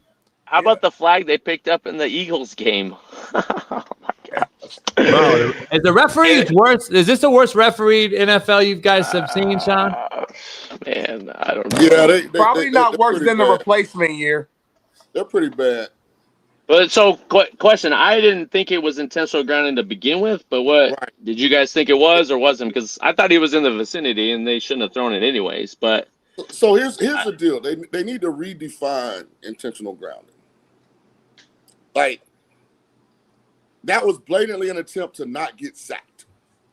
For sure. But there was an eligible receiver. There was a receiver in the vicinity, so it's a judgment call. Right.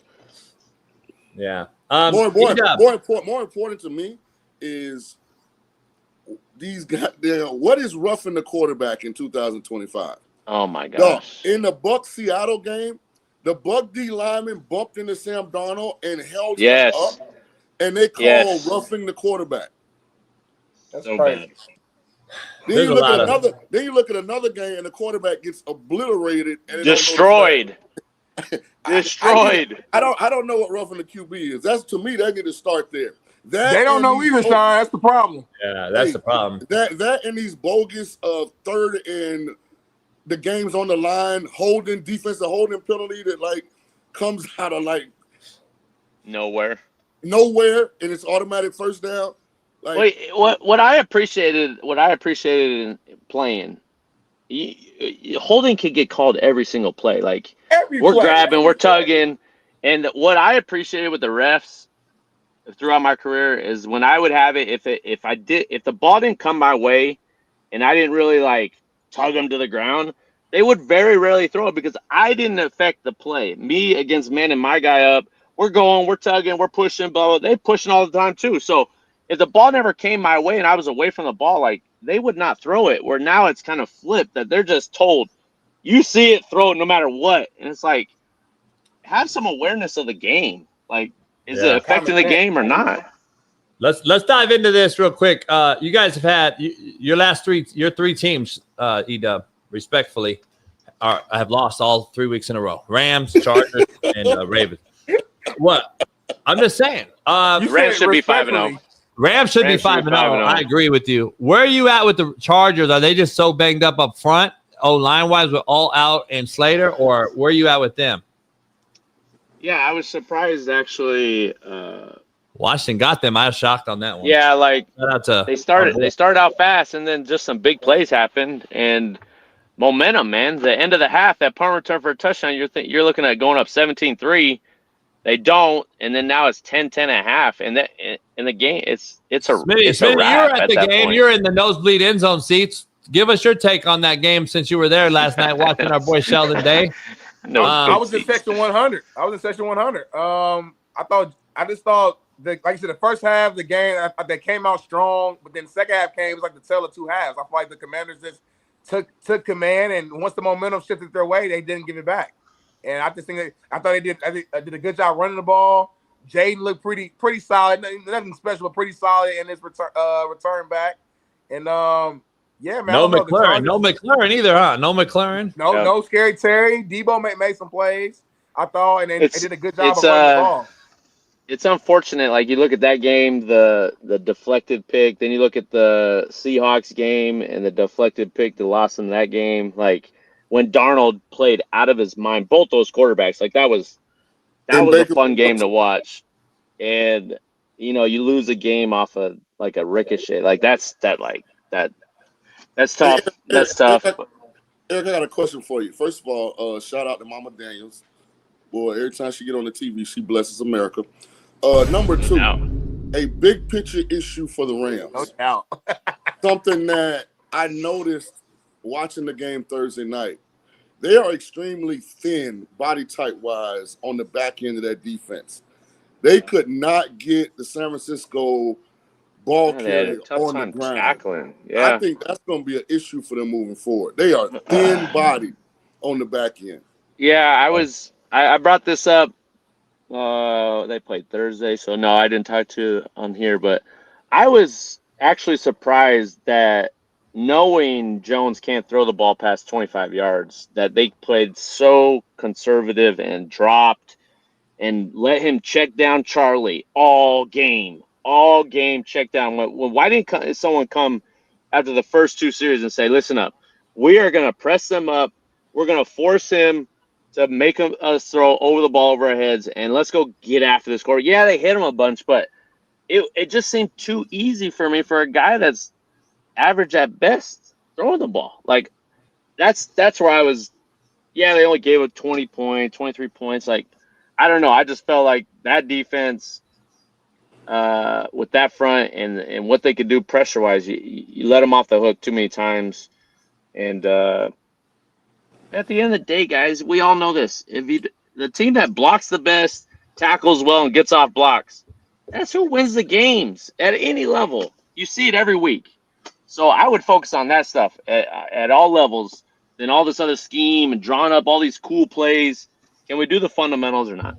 Hold on, Edo. I got a very serious problem on the fucking screen here. Me too, dog. I just saw that. What's going on? Well, I got a problem with your name too. Big King and Big Dick Smith. Whoa. What's going on, Bailey? What's going on, Bailey? What's going on, What the Bailey? fuck's going on? Whoa. Hey, I just saw this. You have to What put the that on fuck's there. going on, Smitty. Bailey? I have no idea what's going on right here.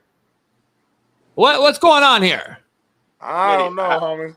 Sounds like everything is going on is. Yeah. Anyway, real quick, we can take the names off for clipping later for Paris. That'd be disrespectful for Paris. Let's dive into something real quick, E-Dub. I want to ask you, E-Dub, watching the game last night, and Shaun, I want to ask Shaun. I want to ask Shaun real quick. Is Drake May him? No, not yet. Oh, I'm cap. He's legit. I told you last year he's legit. What define him? Like what do you? My thing is he the next? Is he the next thing in New England? Is he the guy for the next 10 years? Yeah, I think he could be that. I think he's that. I think he's shown that he deserves as he continues. I mean, look, who are his weapons? That's Can we what talk I'm about saying. that? Doesn't it remind you of Tom Brady? Doesn't it remind you of Tom Brady? They got a Diggs with okay. No, but what I'm saying is, but listen, he's not Randy Moss. He's not one of these guys, but he is good. And then you got a bunch of who? You got a bunch of Butte. I love the fact that they're building it inside out, though. I do like that. Offensive line, you got the quarterback, rookie contract. Now let's start putting some pieces around it. You got a great coach, knows how to win. McDaniels knows how to call plays. Not a good head coach, but a really good offensive coordinator. So I was to go into Buffalo and put that performance on. I mean, that's one of the biggest wins of the season, in my opinion. I'm a Drake May supporter. Just when you said him, that means like period. Like it's a done deal. It's already established. I think he shows a lot of great traits. I think he's getting better. I think in a game where you have to have mobility, he's very, very athletic, especially for a guy's size. I still think he needs to get better getting through his progressions from the pocket, but he's a young player that'll happen. But I wouldn't trade him for anybody. No, me either. I want to dive into our list. You just said cap. What? Exactly. Then he's on BPS today. He's but late. He's fucking all over the place. But again, and I want to be very clear with this because we got to differentiate when we're talking about guys and we're saying he's showing the traits to become him as opposed to he's him. You say a lot of like smart things. No, listen. That don't make sense. Listen to me. If I could talk to Jaden Daniels right now, boy, you don't look nothing like you looked last year. Like I'm saying, like you got to put multiple sophomore slump of Still high. one. Sophomore slump's a real thing. Real thing. I've been telling you guys. Just came back off injury, won the game against Jay Herbo in LA. I'm not saying I would trade Jaden for anybody, but I'm also saying you got to go out here and do it again. So my point with Drake Maye is Drake Maye looks the part so far. Easy to do it 1 year. Can you do it for a decade? Yeah. We got to get through our list real quick, and I would appreciate it if we can do our top of the world, bottom of the barrel with you guys, and you guys can grade our list for the weekend. I do a top of the world, and I combine college and pro, so you guys can argue, disagree, or whatever. Here's my top and bottom of the week. UCLA, clap it up for Neuheisel and UCLA beating Penn State. Big win. I got to have them on the top there. I got UCLA on the top. The New England Patriots last night. Buffalo going in, heavy favorites. I thought that was a big win for the Patriots to go 3-2 and make it a competitive. I want to see at least competition with the Jets and the Dolphins so bad. At least we have the Bills have some competition in the division. The Broncos, my upset pick of the week, go get it done against the Eagles. Alabama, all the shit that people talk, they get it done against undefeated Vandy. And then Florida dominating. I think Arch Manning made him look like he did in high school.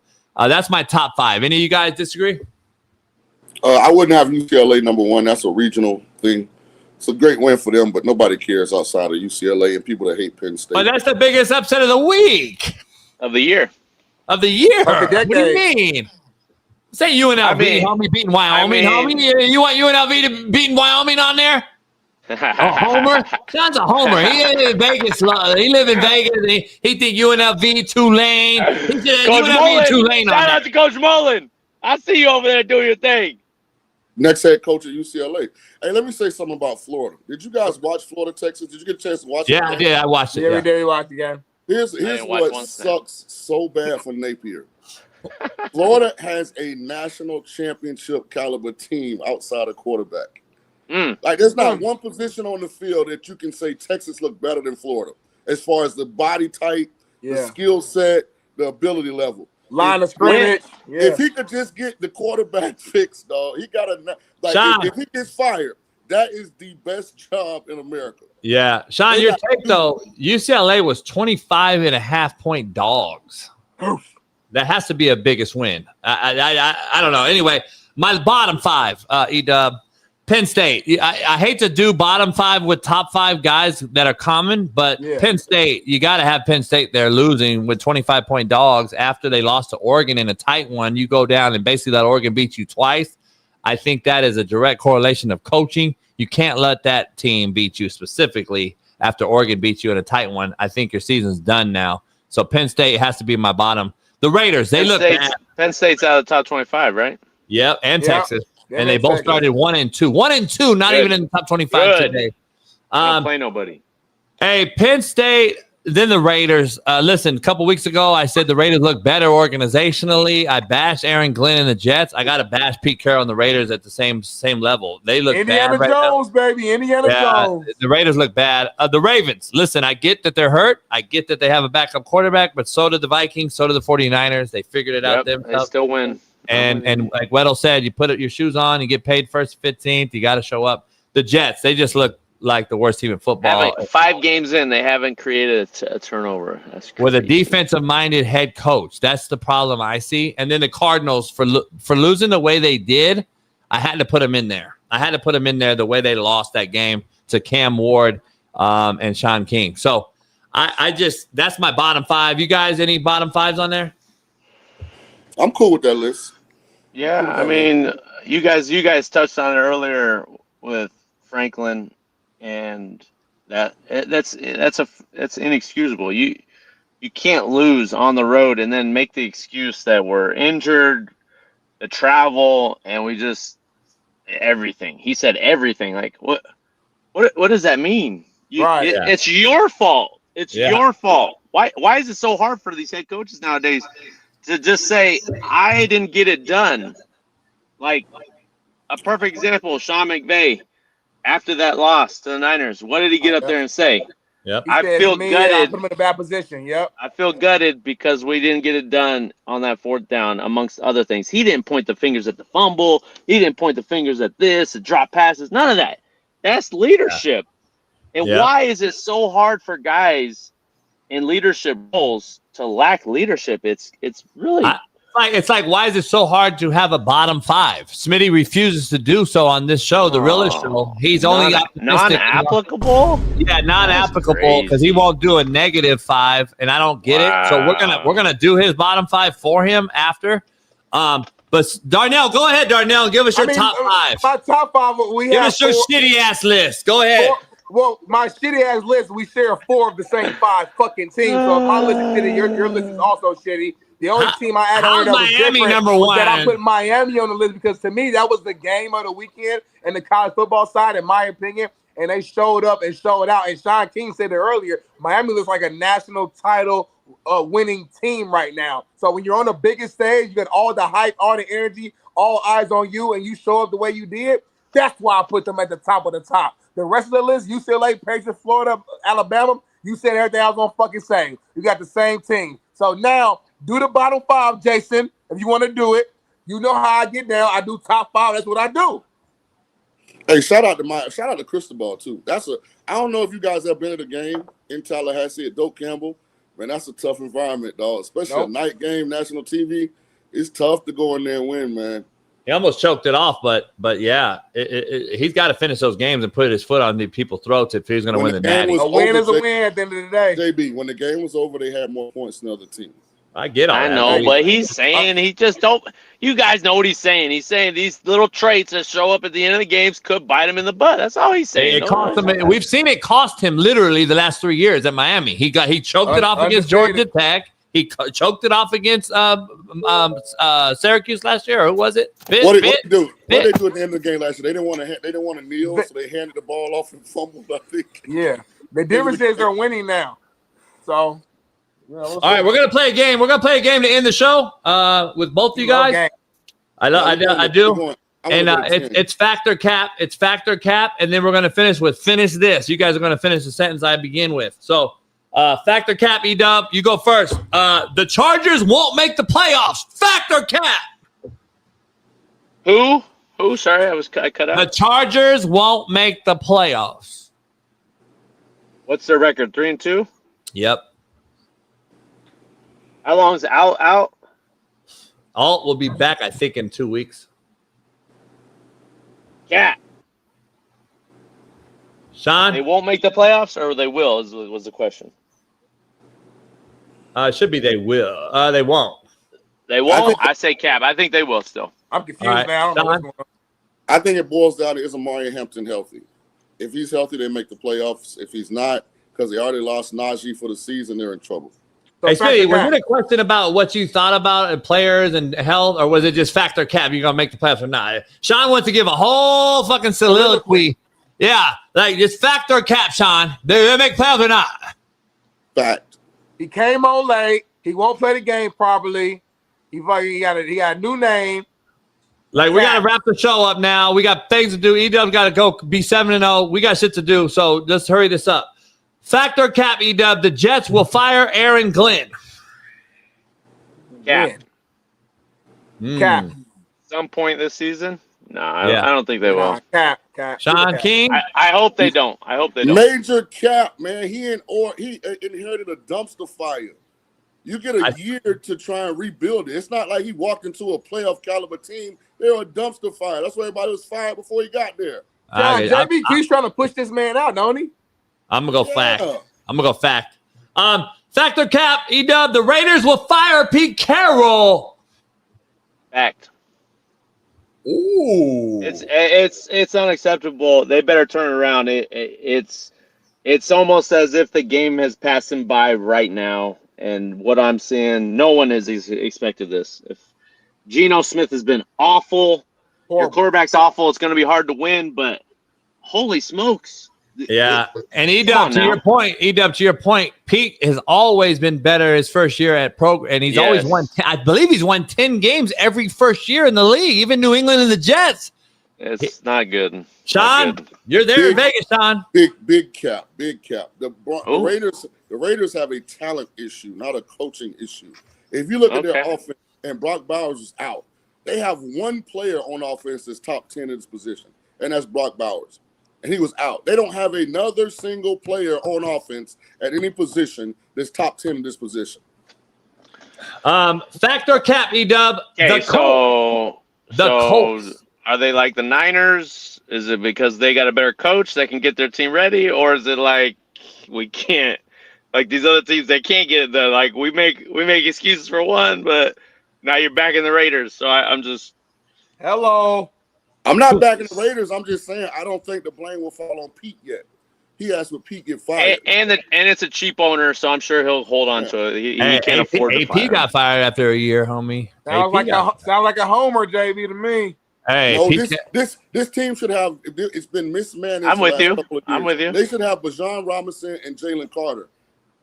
Jalen Carter should be inside next to Max Crosby. Bijan Robinson should have been the selection at running back. If you're not going to keep Josh Jacobs, they had a chance to draft him. Then they wouldn't have had the pick on Ashton Genty. They could have got another elite playmaker. Then the whole thing looks different. So he inherited something terrible. So all I'm saying is beat those facts, Sean. Beat those facts. But Pete's not going to get the blame yet. Okay. All right. Edub, fact or cap, the Colts have found their QB. Say it. Say it. Ooh.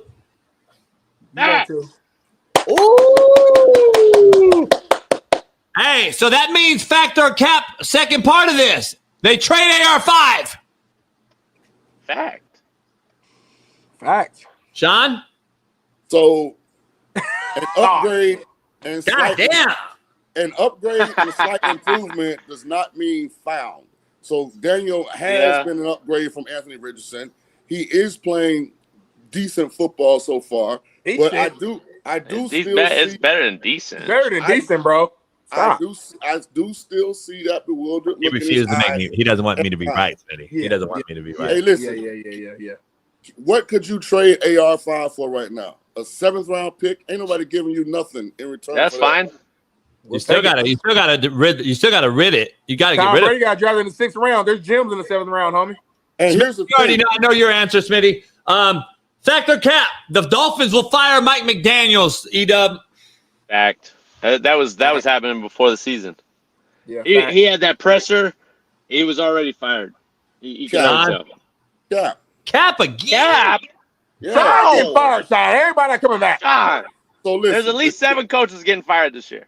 The GM Black Monday is going to be crazy. Right. Hey, listen, the GM and the head coach, they on the same platform. Fired? What do you mean? Right.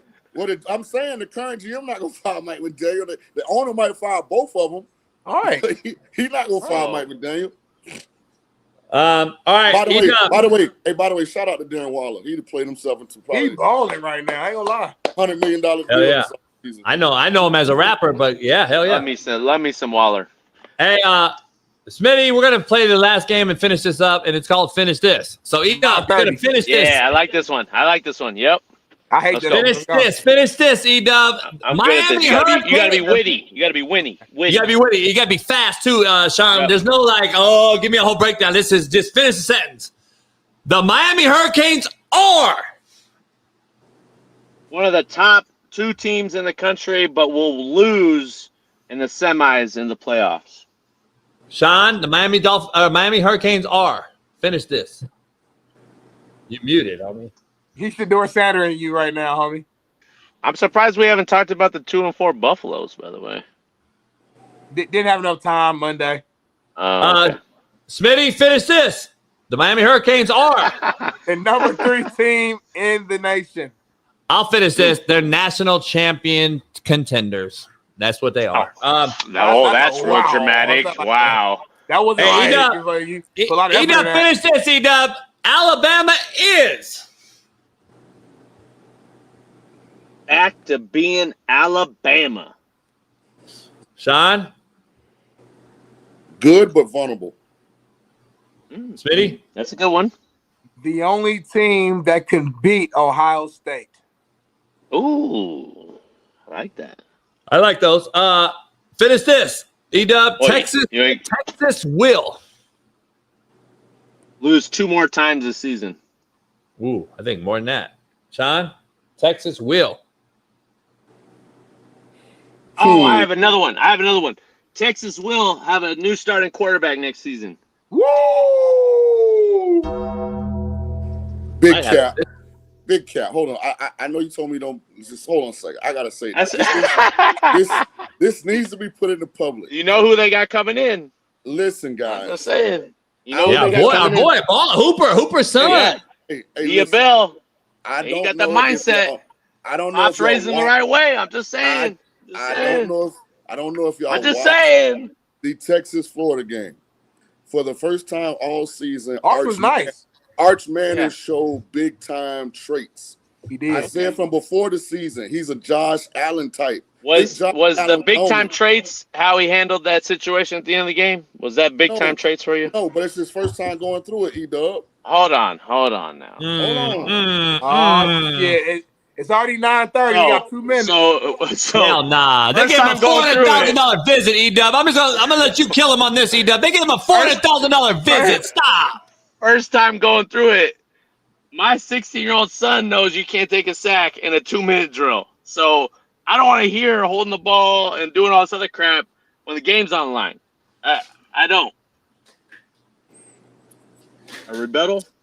Finish this, E-Dub. That's why I used to send Gage to Tulane, where we develop elite quarterback play, as opposed to sending them to Sark. Hey, hey, E-Dub, you asked for this. Yeah. Finish this. Last thing before we get out of here. No, we're going to 10. Dion Sanders will step down. No, I don't know. Yeah, that's dangerous. I don't even want to go there. Dion Sanders will continue to lead the Buffaloes. Did you give a P series for Steve Kim? Are you watching this? No, but to what is the fit? You can't speak on this motherfucking health. What you gonna do? Is wish the worst? No, you can say he's gonna step down. You can say step down. Like, you can say get healthy. You can say get better. I don't know. Dion Sanders will not be the head coach of the Colorado Buffaloes in 2026. Yeah. That's my take. Smitty? I'm leaning that way, but I hope it's not health related. You know, I want him to continue coaching. I think he's doing a lot of good. I think we all think that way. The product is not good. Yeah. I mean, 3 seasons. What's his overall record? He's 15 and 16. Yeah. I mean, 500 is better than what they were. Hey, listen, there's not enough players in the state of Colorado. And you can't get enough good players if you're not going to go on in-home visits and go to high schools and build real relationships with these guys. If you're just going to sit in your palace in Boulder and say, if you want to come to Colorado, come see me, you're not going to get enough good players to win at a high level. So I don't think he's going to change. I think he's going to change venues. He's going to be in Arkansas or Florida or one of these jobs going to come over. I influx of as a human. Arkansas. As a human, though, Smitty, I think he has to get better. I don't think I think he has to worry about his life. I don't think football is in his cards anymore. Like coaching, I think he's got to get healthy, homie. Like, do you want to live like this, or you want to live and you got money, you got live, homie? I don't think football. He should coach. I don't think he should coach. That's just my opinion. I would rather see him get healthy. That's just my take. I don't think he wants to leave and be viewed as unsuccessful at that. Yeah, but some things happen, bro. Shit's tough. E-Dub, Shaun, Merciless Monday. Appreciate you guys. Hey, before we head out, I just want to know exactly, Shaun, where are you and what are you about to be doing? I'm at my high-end private cigar lounge. You see the lockers behind us. Yeah. I come here because there's a lot of chaos at my house in the morning, a lot of noise, kids running around. So I'm generally here by myself. I like the ambiance. I could match JB's energy because I can smoke. No doubt. I love it. Yeah. Yeah. Okay. You know, EW, you at home this week? EW, you at home? Yes, sir. I'm Next gonna come. 2 weeks at home. Can I come home? Can I come this week? It's you can come to any game. Smitty, are you? I know a guy that can get you on the sidelines. Hey, hold on, guys. Hold on, guys. Hold on. JB is not what just now reinstated head coach wants standing on the sideline for your subsequent game. Between you and him, y'all gonna berate the ref. You're gonna kick all y'all out. I'm actually good on the when I visit EW. I stand over there. I don't say nothing. He chills in the corner about the 10-yard line. Yeah, I talk to people. I come down. I'm way down in the end zone. JB is known for getting folks like in trouble. My days are over. My days are done. My days are cooked. Nah, I don't. I know protocol though. See, I don't disrespect people at their place. I know protocol. Yeah, that's what you got. Me in my job, and you see what that's happens. what y'all don't understand. Who's y'all? E-Dub, we'll see you next week. You got it, boys. Love. See you on Monday. Good luck. I'll see you Friday. I'll see you Friday. All right then, SK. Hey, I want to keep going. I'm not ready to end the show yet. All right then, Shaun. That's not what we do. I know you can go for hours. I know you can go for hours, and it's cool. I'm the same way. I can go for hours. I think we should make it a 4-hour show. Darnell does it. We will not do that. Put my foot down now. 3 hours. But it is what it is. Nothing to do. What do you got to do? Work. You gonna go change the oil and brakes, shit, or what are you doing today? Who, Shaun? You. Why y'all so invested in my life? Smitty, what do you take from this comment? That's what she said, huh? Let me see. She said that in reference to what? 4 hours, I think. By the way, I'm getting the camera footage. I'm not pointing the finger yet, but I heard there was a figure in the background look extremely similar to Darnell Smith in that alley in Indy. They said the footage is a little grainy, but he is Naptown's finest, right? Yeah, but the story's too late now. The story already came out. We know it was a white man, 69 years old. No, I said background. I said background. It is a background. Listen, how drunk was Mark? Good God Almighty! He must have been lit. He had to be lit. Hey, was the older man? Is he a brother? No, I don't know. Are you sure? I heard he's a light-skinned brother. He looks light-skinned. If you look at the picture, he looks like he looked like he a brother. I don't know, but I know Sanchez is Hispanic, but that was some WPS stuff. Because brothers don't get drunk and go down the alley. Nah, not running around like he was in Friday, like out the chicken coop. He looked like it's coming. He got a level 5 felony slapped on him just this morning. So he could do 1 to 6 years. I don't know. I think we need to be held accountable. Fuck him. Lock his ass up. Shit. He ain't above the law, homie. Let me knock on wood. I ain't never been that drunk. Well, I'm going to a stranger in his truck dropping off products. Well, God damn. My thing is this. I've never been drunk. When I get drunk, I still know what the fuck I'm doing. Me too. And I stay in my lane, homie. I'm not that crazy. Just going out talking to stupid shit. Like I've seen motherfuckers get eliminated, homie. You talk the wrong motherfucker. Me and Jay, we've been drunk together. We've been like, I've seen him drive an hour and a half drunk, but we still know what we're doing. Like everything, you know what I'm saying? That's a myth to me. I've seen Smitty drunk like in the back of an Uber and like it was fucking crazy. But anyway, I've seen JB just like speeding on the highway, fucked up, high drunk, off contact, all type of shit. So I've seen Smitty fucked up on a boat, Shaun, like with some bitches, and like he was like all fucked up, and there's some bitches like we're twerking on another boat next to us, and it was like crazy, a lot going on. Who's got a boat? You got a yacht. Thank you, Shaun. See, we're on the same page a lot of times. I've seen JB on a jet ski with a big booty. But nah, Shaun, we appreciate you, my guy. You hopped on late. I hate that happened, but I'm sure it won't happen again. You did lose 5 points today, though, on JB's his scale. So that's just part of the territory. It's nothing personal. And we'll learn from this. We'll grow from this, and we'll keep it going. Accountable. We're accountable.